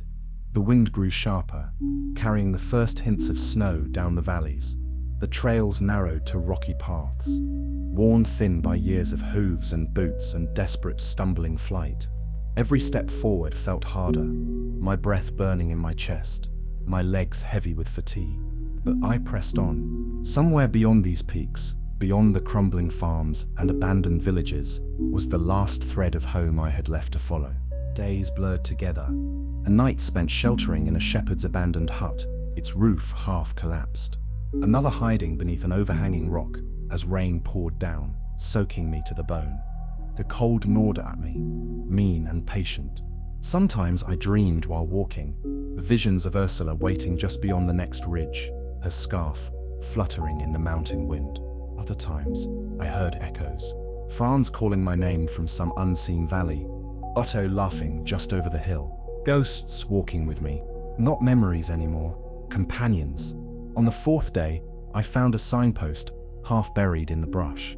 The words were worn almost smooth by rain and time, but I could still make them out. Oberfeld, 2 kilometers. Oberfeld, a village nestled deep in the mountains. A place Mama had once mentioned in passing. Your aunt's family is from Oberfeld. If anything happens, that's where we'll go.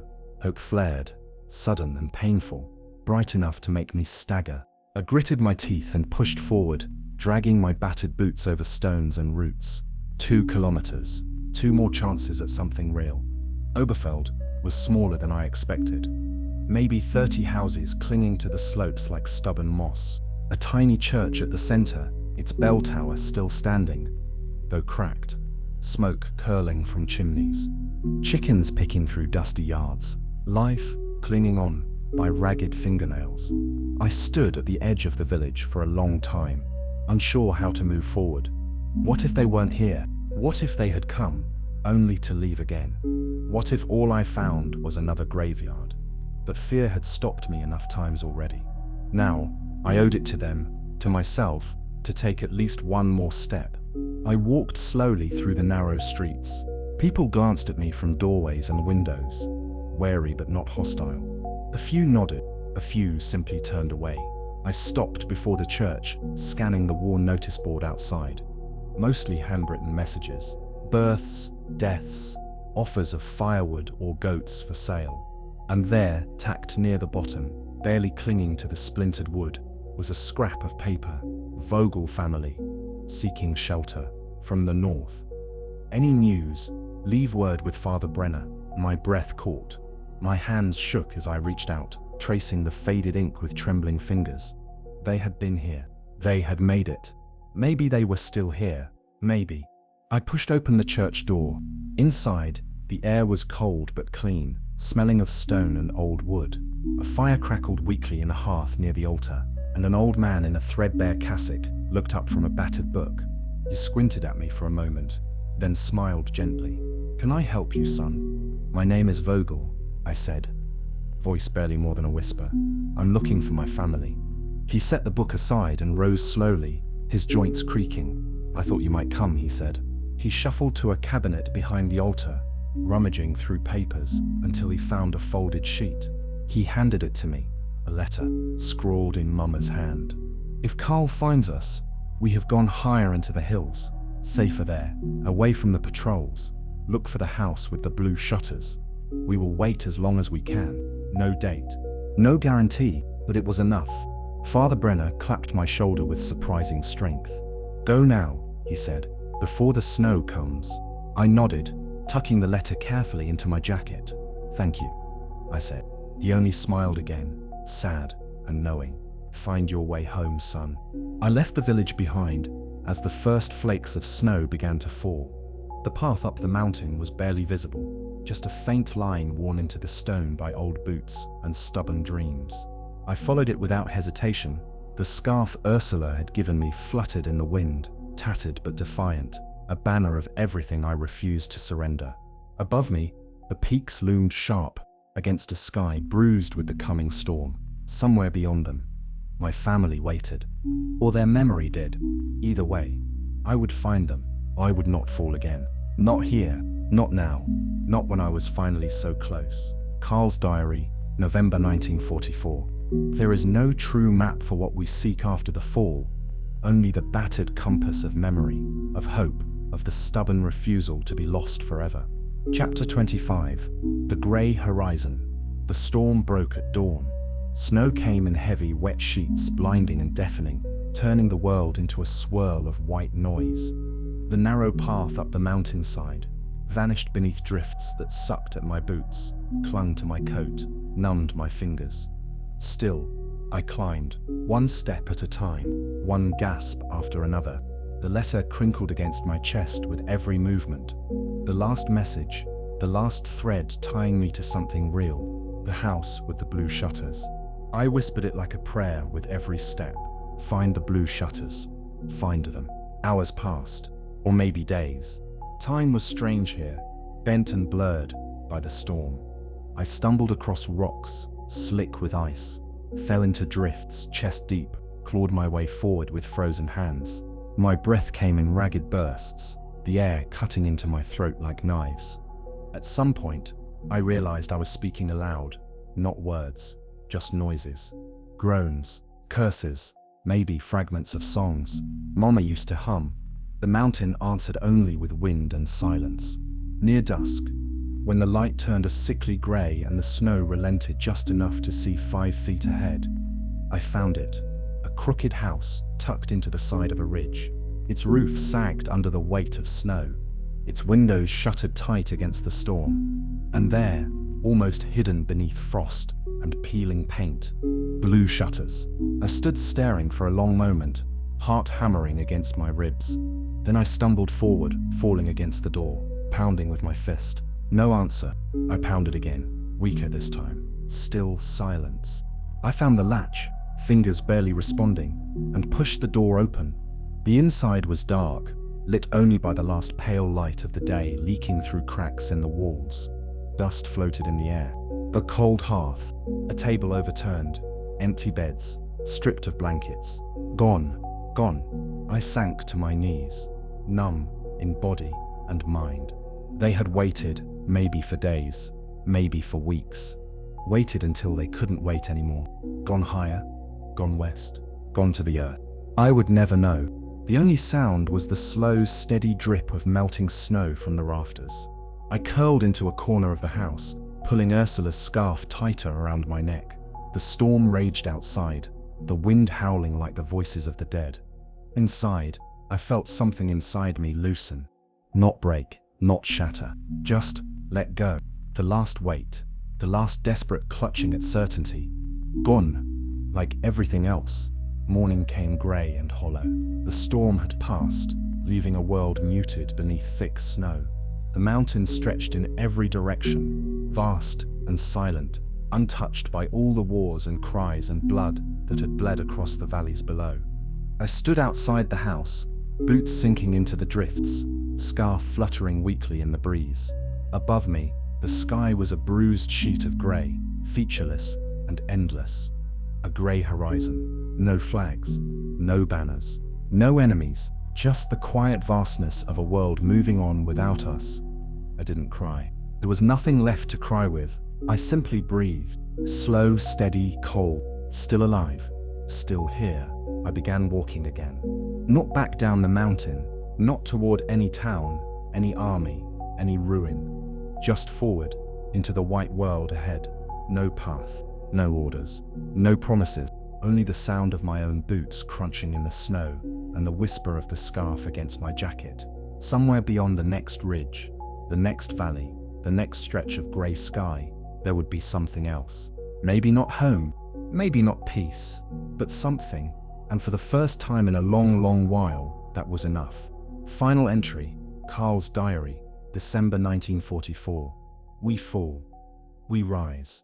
We fall again. The horizon does not care who we are or what we have lost. It simply waits, and we walk toward it, because that is all we have ever known how to do. Chapter 7, Frostbite and Firestorms. The winter deepened. It wasn't just the cold, it was the way it sank into your bones. A slow, creeping death that no amount of fire or alcohol could drive away. Our breath froze inside our masks. Metal stuck to bare skin.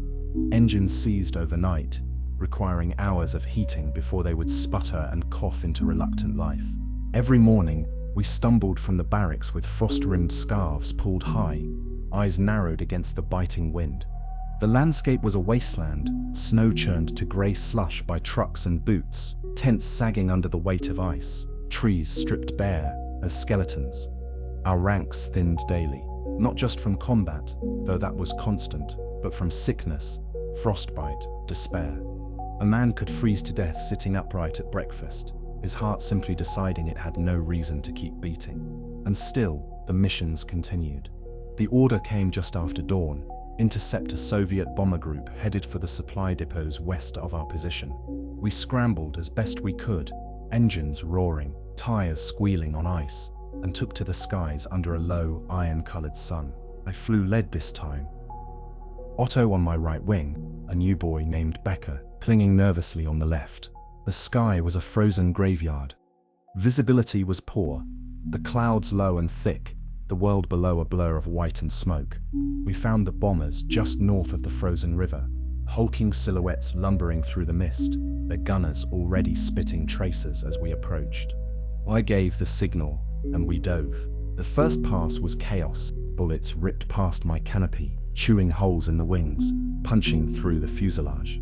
I pulled hard on the stick, the Messerschmitt shuddering under the strain. Otto veered off to chase a straggler, while Becker tried to keep formation. Poor kid didn't stand a chance.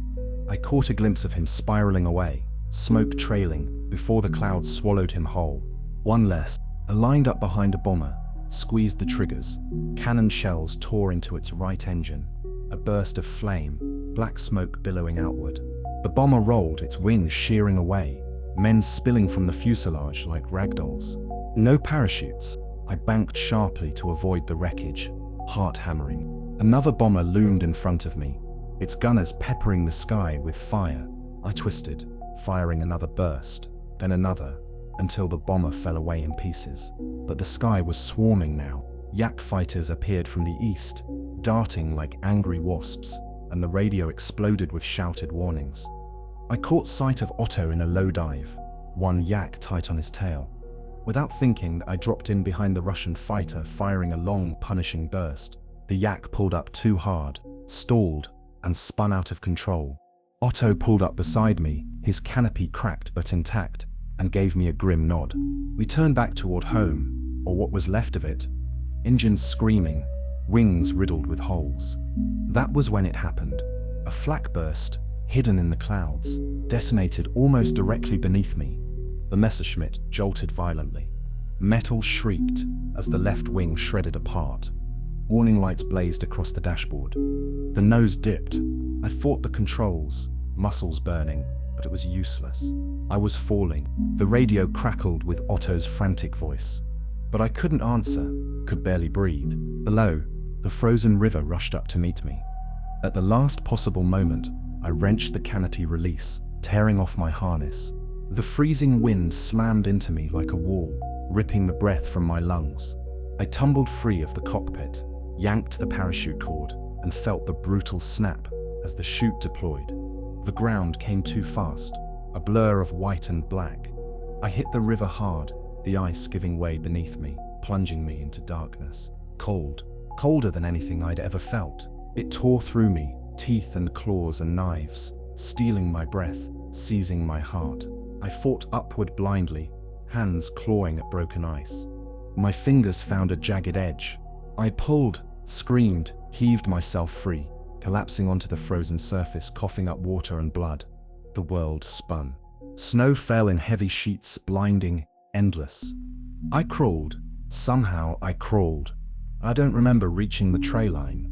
I remember lying in a shallow depression under a twisted pine, shivering so hard my teeth cracked against each other.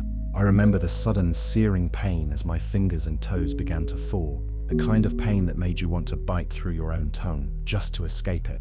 And I remember Otto's voice, faint, desperate, shouting my name through the storm. Strong hands grabbed my shoulders, hauled me upright, faces blurred in the snow. Hands pulling off my soaked flight suit, wrapping me in blankets, dragging me toward a sputtering fire. I fought them at first, disoriented, frozen, half mad, but they didn't let go. They saved me. I woke hours later in a crude infirmary, a wooden shack barely warmer than the outside, with my hands bandaged and a thick wool blanket wrapped tight around me. Otto sat nearby, one arm in a sling, grinning through cracked lips. "You're too stubborn to die," he rasped. I tried to laugh, tried to speak, only managed a rasp of breath. He handed me a dented tin cup, broth, lukewarm but life itself. I sipped, and I lived. The doctors said I'd lost 2 toes to frostbite, minor compared to others. One man in the bunk across from me had lost both hands. Another had died in the night, his body simply shutting down, too tired to fight anymore. I stayed grounded for nearly a month after the crash. I spent the days wrapped in every scrap of warmth I could find, staring at the ceiling, listening to the endless, mournful howl of the winter wind outside. Some nights I wrote letters to Ursula that I never sent. Some nights I dreamed of flying again, soaring over green fields, the sun warm on my face. And some nights I dreamed of falling, over and over, into cold and fire and silence.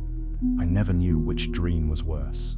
Carl's diary, March 1943. The body breaks first, then the mind, then the soul. Out here, survival is just a slower way of dying.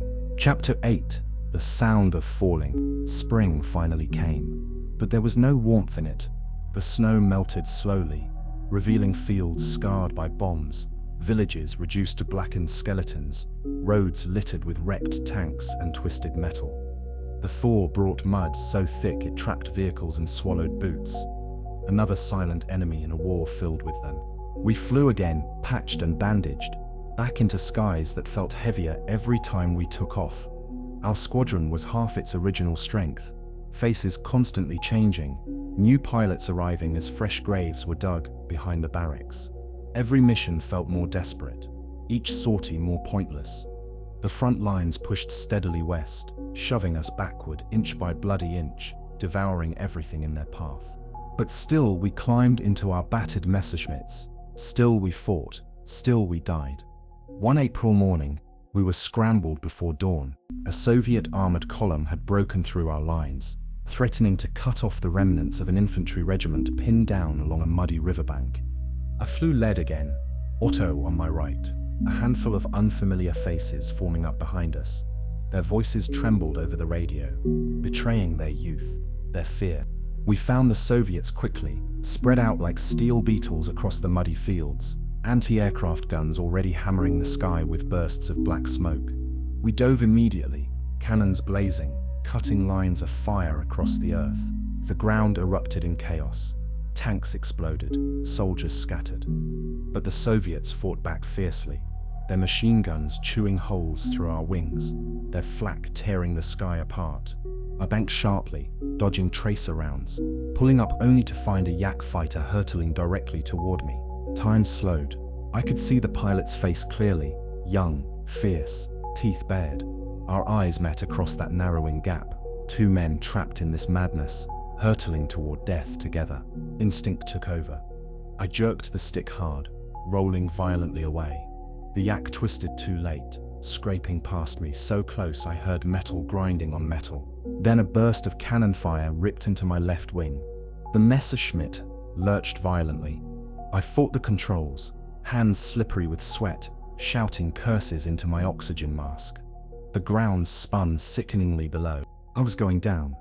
Again. Vogel, eject. Otto screamed through the radio. Carl, get out of there. But I didn't eject. Not yet. Not while I still had a chance.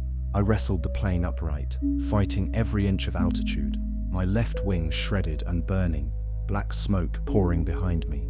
I searched desperately for a place to land, open field, frozen river, anything, but there was only mud, wreckage, and fire. Then another burst of flak exploded beneath me, shattering what was left of the cockpit canopy. Fragments sliced my face, stinging my eyes, filling my mouth with blood. I couldn't hold her anymore.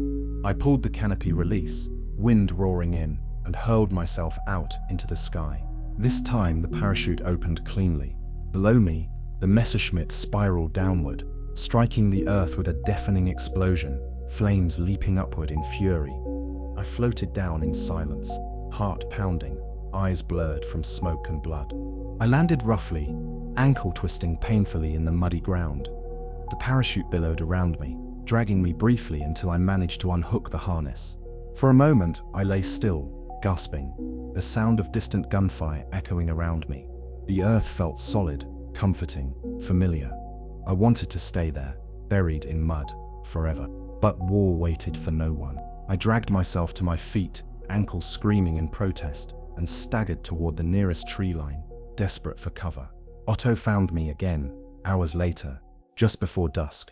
He landed his battered plane on a rough improvised strip nearby, leaping from the cockpit to grab my shoulders, shaking me roughly. "You suicidal bastard," he said, laughing with relief, eyes glistening. "I thought you were gone for good." "Not yet," I muttered, exhausted. "Apparently I'm cursed." He laughed again, helping me limp toward his plane. I climbed onto the wing, sinking into the narrow seat behind him. "Hold tight," he warned. "This will be rough." We took off into the fading light, the damaged engine protesting, smoke pouring from exhausts, the airframe trembling dangerously. I closed my eyes, gripping the seat frame tightly, every nerve burning with pain, exhaustion, grief. The flight home felt like hours, every shudder, every jolt, a reminder of how close we always flew to the edge of death.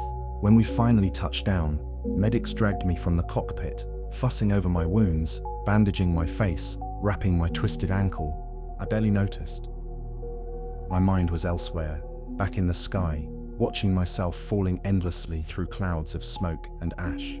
Otto sat beside me in the medical tent, lighting a cigarette with trembling fingers. "You're pushing your luck, Carl," he whispered. "Eventually, everyone runs out." I stared blankly at the ceiling. Maybe mine ran out long ago, and death just hasn't noticed yet. He didn't answer, just smoked quietly, his face pale and haunted.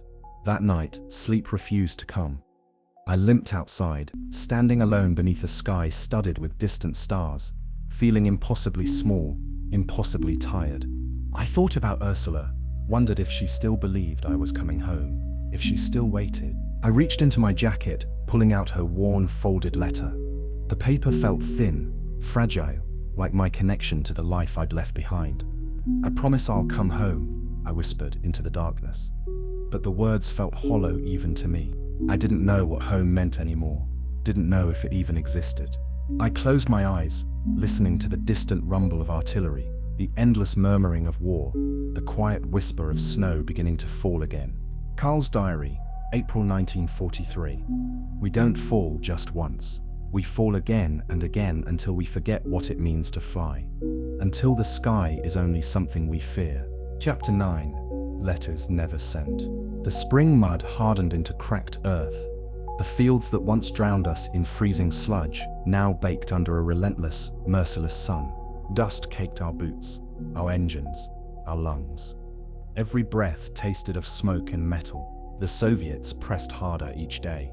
Our missions grew desperate, reactionary, scrambling to intercept endless waves of tanks, bombers, and fighters that seemed to multiply like locusts. The Luftwaffe was bleeding out, and we all knew it. Still, the letters came. Still. I tried to answer them. Ursula wrote faithfully, every week, bright, hopeful letters filled with little stories of the village, the baker's cat having kittens, the pastor falling off his bicycle, the first apples beginning to swell in the orchard. She told me she missed me, that she prayed for me, that she believed in me. I read each one like a dying man clutching at sunlight, and then I folded them carefully and put them away, too afraid to stain them with the truth. I tried to write back. Truly, I tried, but the words stuck in my throat, in my fingers. What could I say? That my hands no longer stopped shaking, even on the ground. That the faces of the men I'd killed haunted the edges of my dreams. That sometimes I caught myself hoping for engine failure, for a clean crash that would end it all without decision. What comfort was there in that? Instead, I wrote letters I never sent, letters filled with truths I dared not share. My dearest Ursula, today I watched a boy no older than your cousin Stefan burn inside his cockpit. His fists hammered the glass until the flames swallowed him. I can still hear him. How can I come home after this? Mama, we flew cover for a retreat today. They say we saved hundreds of lives, but when I close my eyes, all I see are the farmers' fields burning, the cattle screaming, the bodies by the river. Please forgive me. Please forgive what I am becoming. Otto, if you're reading this, it means I finally ran out of luck. I hope you made it back to Berlin. I hope you find someone to love, to marry, to grow old with. Someone who never has to know what your hands have done. I tucked the letters away, hidden beneath my mattress or stuffed deep into my flight jacket. Tiny confessions folded into fragile paper, destined for no one. It felt better to write them, even if no eyes ever saw them. At least it proved I was still human. At least it proved that something inside me still cared. The war ground on. We launched 3, 4, sometimes 5 sorties a day. Fuel grew scarce, ammunition became rationed, spare parts disappeared altogether. We cannibalized wrecked planes for anything useful, sometimes stripping machines still smoking on the runway. The new recruits came in faster now, barely trained, terrified. Kids, some of them, 15, 16 years old. Their eyes wide beneath 2 large helmets, their hands trembling on the stick. We tried to teach them, tried to keep them alive. Most didn't last a week. I sat one evening by the airstrip, watching the sunset blur into the dust haze, a cigarette burning forgotten between my fingers. Otto dropped down beside me, his own face lined with exhaustion. You ever think about just flying west?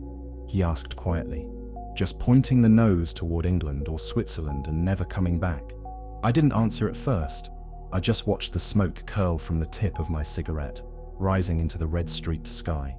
Every day, I said finally. He nodded. One day, we should. One day, I agreed, knowing we both lied. We were trapped by duty, by guilt, by fear, by the simple, brutal momentum of survival.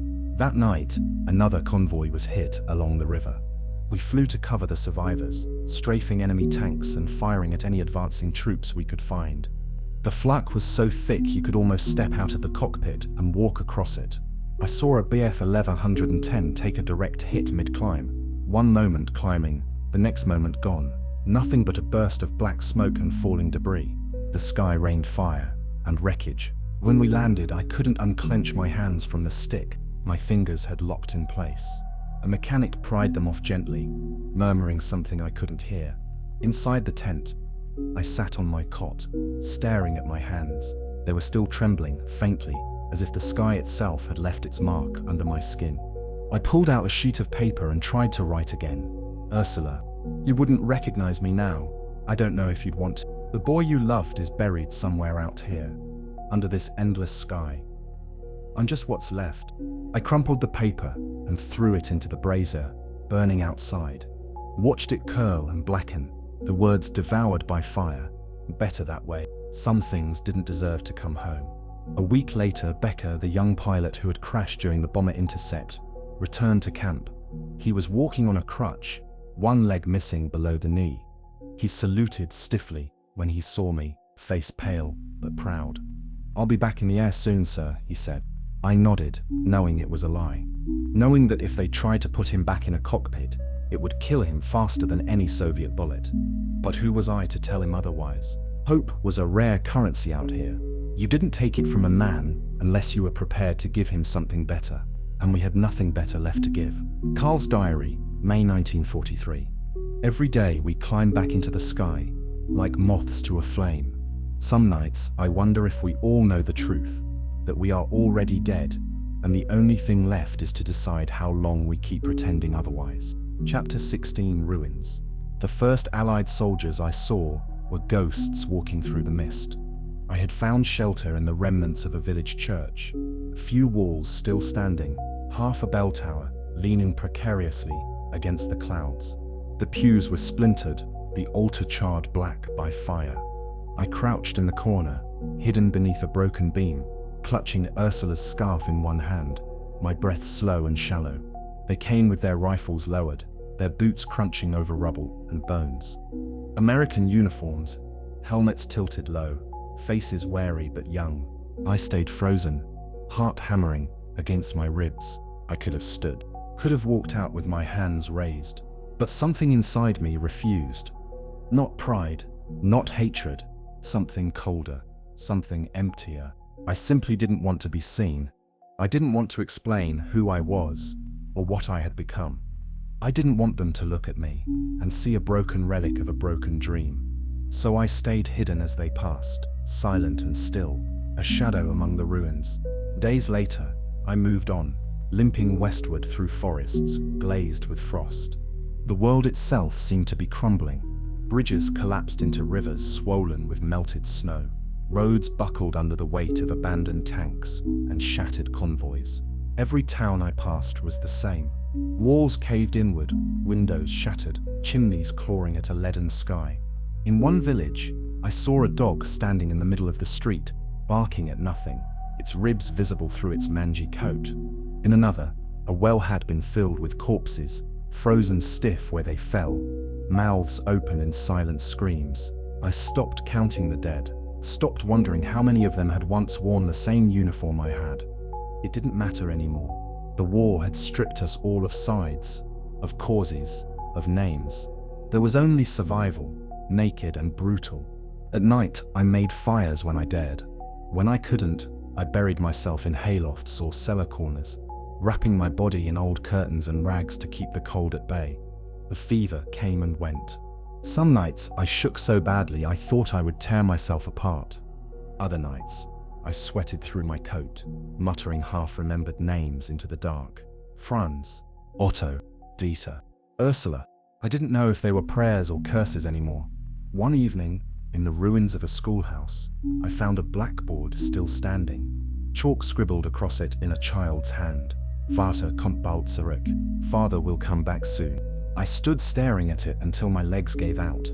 I sat in the broken glass and wept. Quiet, ugly tears. The first I had shed in years. The words blurred and shifted until they meant nothing. Until they meant everything. Somewhere south. I heard the front moving closer. The ground trembled now and then, not from shell fire but from the steady, grinding advance of tanks and trucks. Once I crested a hill and saw them stretched across the fields. Endless columns of metal and men, flags I didn't recognize fluttering in the wind. No gunfire, no resistance. The war was over here. We just hadn't admitted it yet. I passed burned villages where white flags still fluttered feebly from windows. Some were honored, some were ignored. I saw women hanged from telephone poles, signs pinned to their bodies. Traitor, collaborator, whore. I saw boys shot in the streets for looting food from dead soldiers.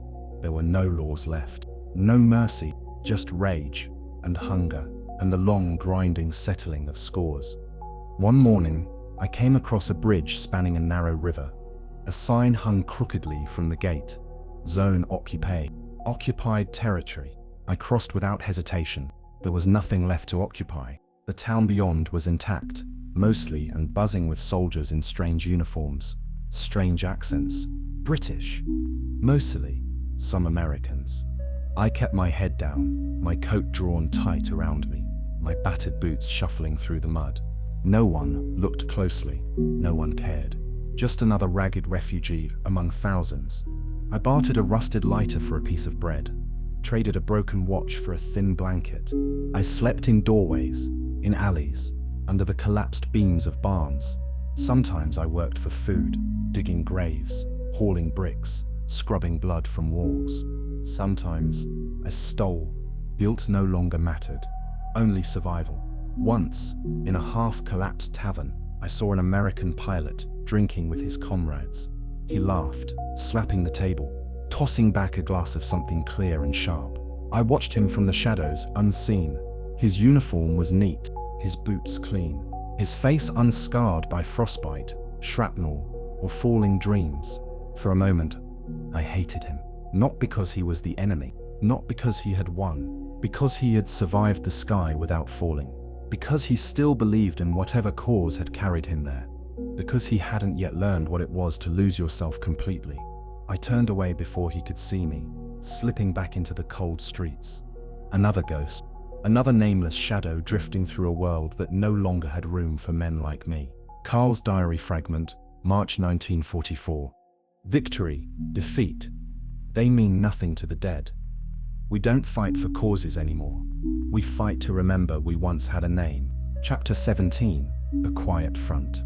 The front was no longer a line of trenches or battlefields. It was everywhere and nowhere. After the collapse, Germany itself became the battlefield. Every farm, every road, every broken town caught between armies who no longer needed maps to find their way. But here in this small strip of occupied land, there were no more gunshots, no more bombings, just silence, the quiet front. I drifted through villages where Allied flags hung limp from shattered windows. Children with hollow cheeks chased after convoys begging for candy or cigarettes. Men who once wore uniforms now patched roofs, shoveled rubble, or simply stared into space. Soldiers in new colors patrolled the streets. British khaki, American olive green, French blue. They moved with an ease we had lost long ago. Confident, organized, full of a certainty we no longer even knew how to fake. I passed them by without meeting their eyes. A hunched figure in a battered coat, indistinguishable from the thousands like me, nameless, broken, unimportant. As long as I kept moving, no one asked questions. As long as I kept my head down, no one cared who I had been. I found work where I could, moving rubble, digging ditches, cleaning streets smeared with old blood. For a few coins or a scrap of food, I labored silently beside other survivors. Old women with hands like leather, teenage boys with shattered knees, one-armed men who still flinched at every loud noise. No one spoke of the war, no one spoke of the future. Only the present mattered. The next meal, the next dry place to sleep. One afternoon, while clearing a collapsed bakery, I unearthed a cracked mirror buried beneath fallen beams. I wiped it clean with my sleeve, breathing cold fog onto the glass. The face that stared back at me was a stranger, gaunt, eyes sunken deep into dark hollows. A scar traced along my jawline, thin and pale against the dirt caking my skin. I stared at myself for a long time, the mirror trembling slightly in my grip. Not a soldier, not even a man really, just a collection of bones and regrets stitched loosely together by stubbornness. I dropped the mirror, and it shattered against the stones. At night, the quiet pressed in harder than any artillery barrage. Without the thunder of guns or the roar of engines, the silence became unbearable, a living thing that wormed into your ears, your mind, your bones. I found an abandoned church on the outskirts of town, and slept there, curled beneath a torn altar cloth, listening to the building groan in the wind. Sometimes I dreamed of flying again. The engine's roar, the feel of the stick in my hands, the clouds peeling away beneath me. But always, the dream ended the same way. Falling endlessly, with no sky left to catch me. The days blurred together. Work, eat, sleep, repeat. The war had stripped us down to the simplest existence imaginable. Every face I passed was a reflection of my own. A life paused indefinitely, waiting for something no one could name. We didn't hope anymore.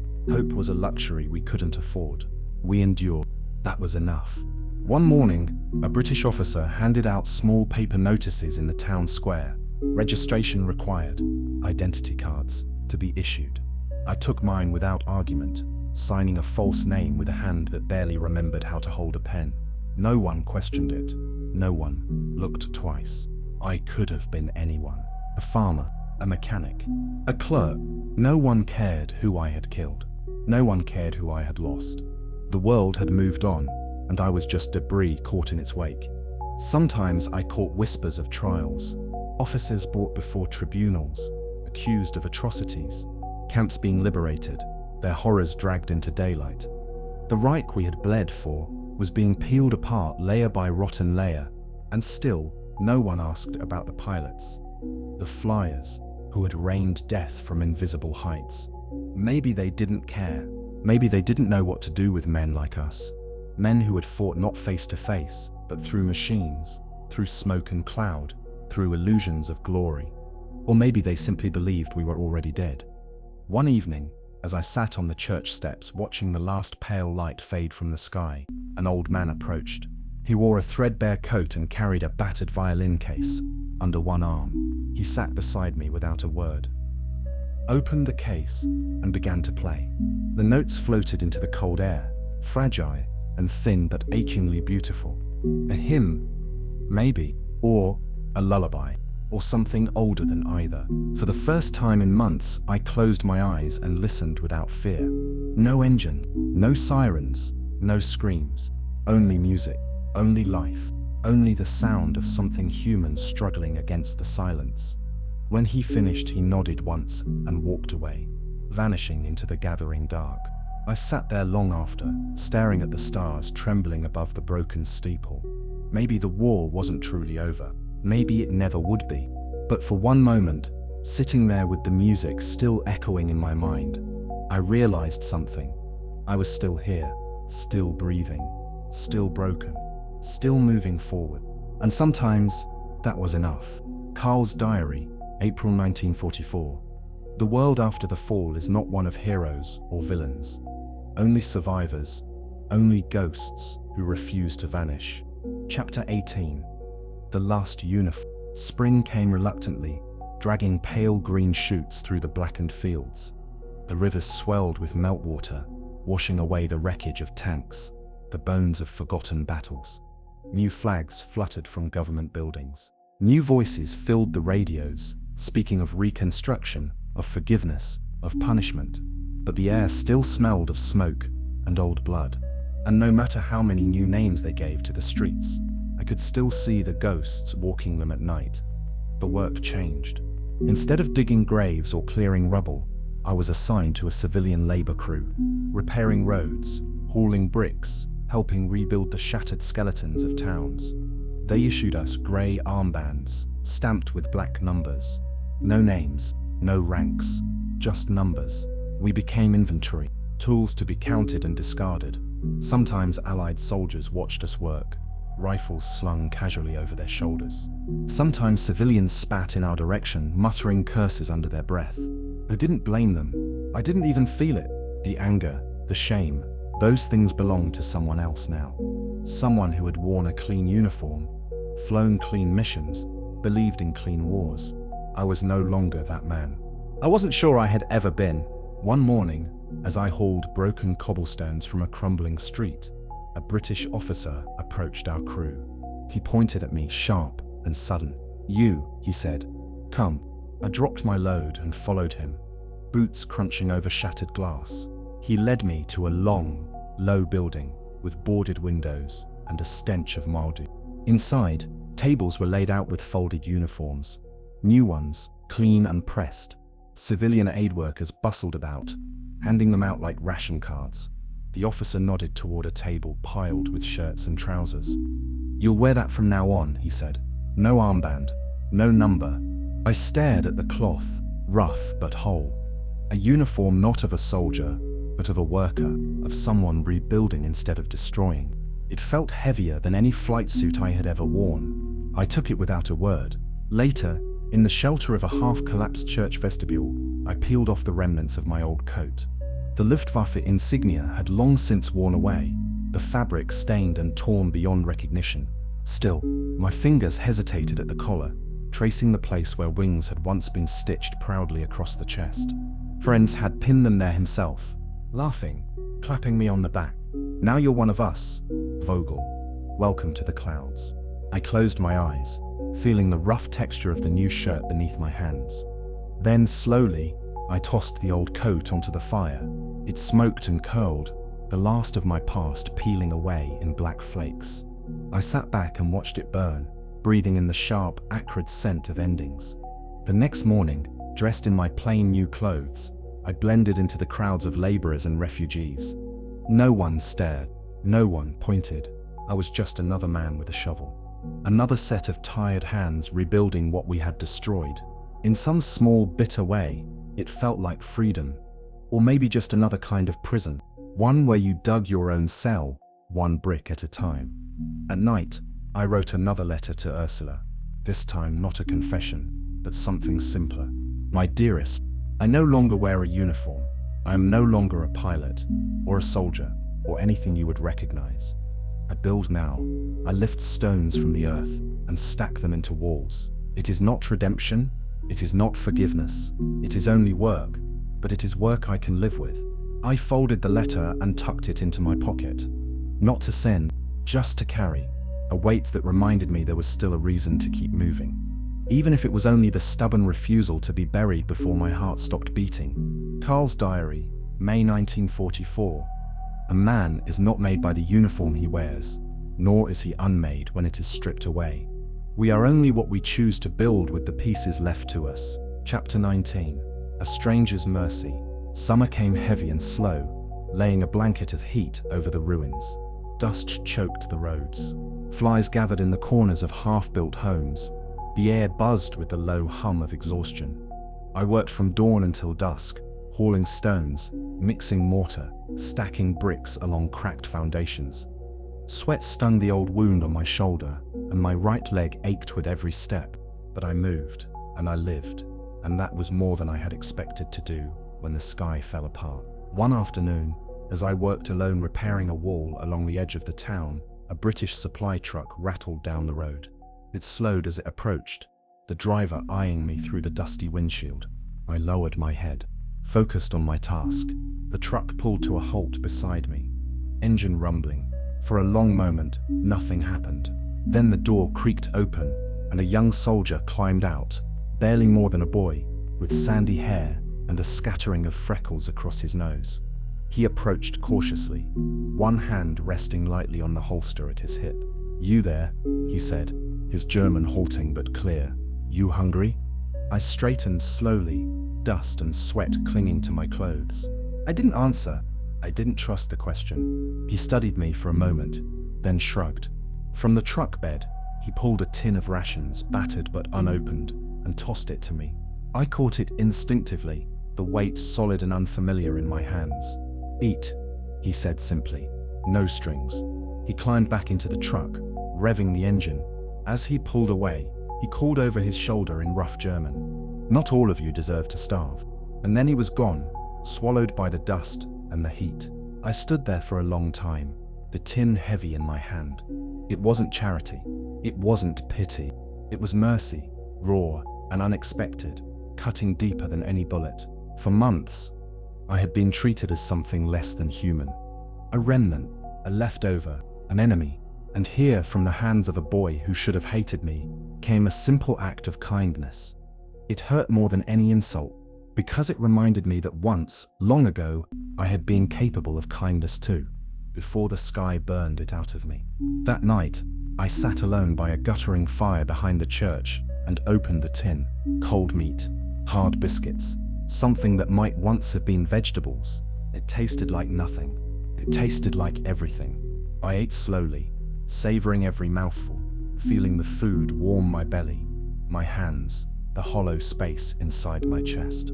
I thought of Franz stealing chocolate from supply crates, of Otto bribing cooks for extra bread, of Dieter carefully saving half his meals to send back to his wife. Small mercy, tiny acts of rebellion against the vast machinery of death. I hadn't thought about them in weeks, maybe longer. Later, lying in the dirt with the stars blinking cold and sharp above me, I realized something. Mercy was a form of resistance too. Not against nations or armies, but against the slow death of the soul. Against becoming the thing the war had tried so hard to make of us. Empty, angry, dead inside. The boy in the truck didn't know my name, didn't know what I had done. He saw a broken man with dust in his hair and pain in his eyes, and chose, for one brief moment, not to hate him. I pressed Ursula's scarf to my face, breathing in the fading scent of home. "I'm still here," I whispered to the stars. "I'm still trying." Carl's diary, June 1944. Kindness in a time of ruin is a kind of defiance, a way of saying, I will not be what they tried to make me. I will not be lost. Chapter 20. Among the forgotten, by midsummer, the refugee camps began to swell like wounds. Makeshift villages of tents and wooden shacks sprawled across the fields outside every town, growing larger, more desperate with every passing week. I found myself among them, pulled by necessity more than choice. The town's reconstruction had slowed, money and supplies diverted to support the endless tide of the displaced. There was no more work, no more rations handed to laborers, only the camps. I lived in a tent stitched from tarpaulins and burlap sacks. 3 men to a space, barely large enough for 2. We slept on straw when we could find it, on dirt when we could not. Rain turned the ground into rivers of mud. The sun baked the waste into a stinking crust. Flies swarmed the latrines. Children coughed themselves hoarse. Old men lay still under the canvas, too tired even to swat at insects crawling over their skin. It smelled of sweat, rot, and hopelessness. There were no soldiers here, no flags, no uniforms, just the forgotten, those too broken, too displaced, too unwanted to fit into the new world rising from the rubble.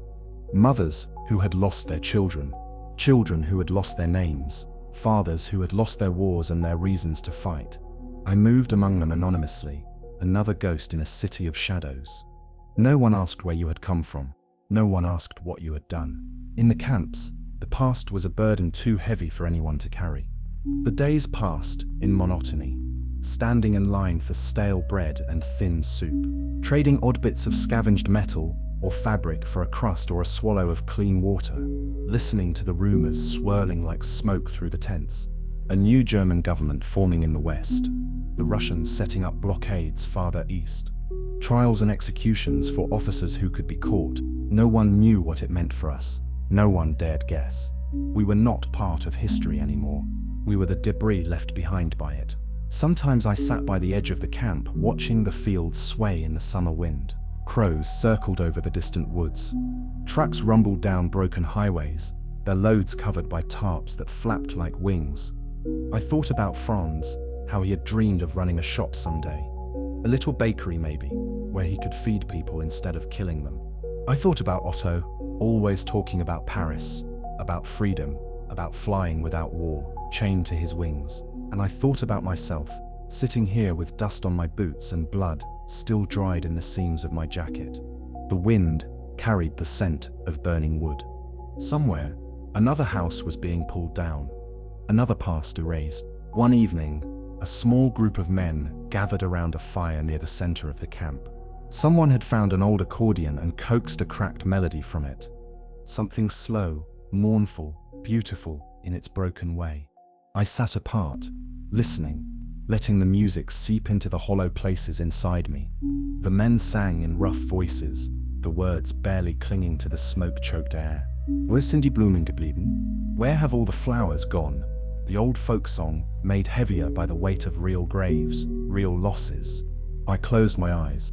I saw Ursula's face, the way she had smiled at me under a sky unbroken by smoke.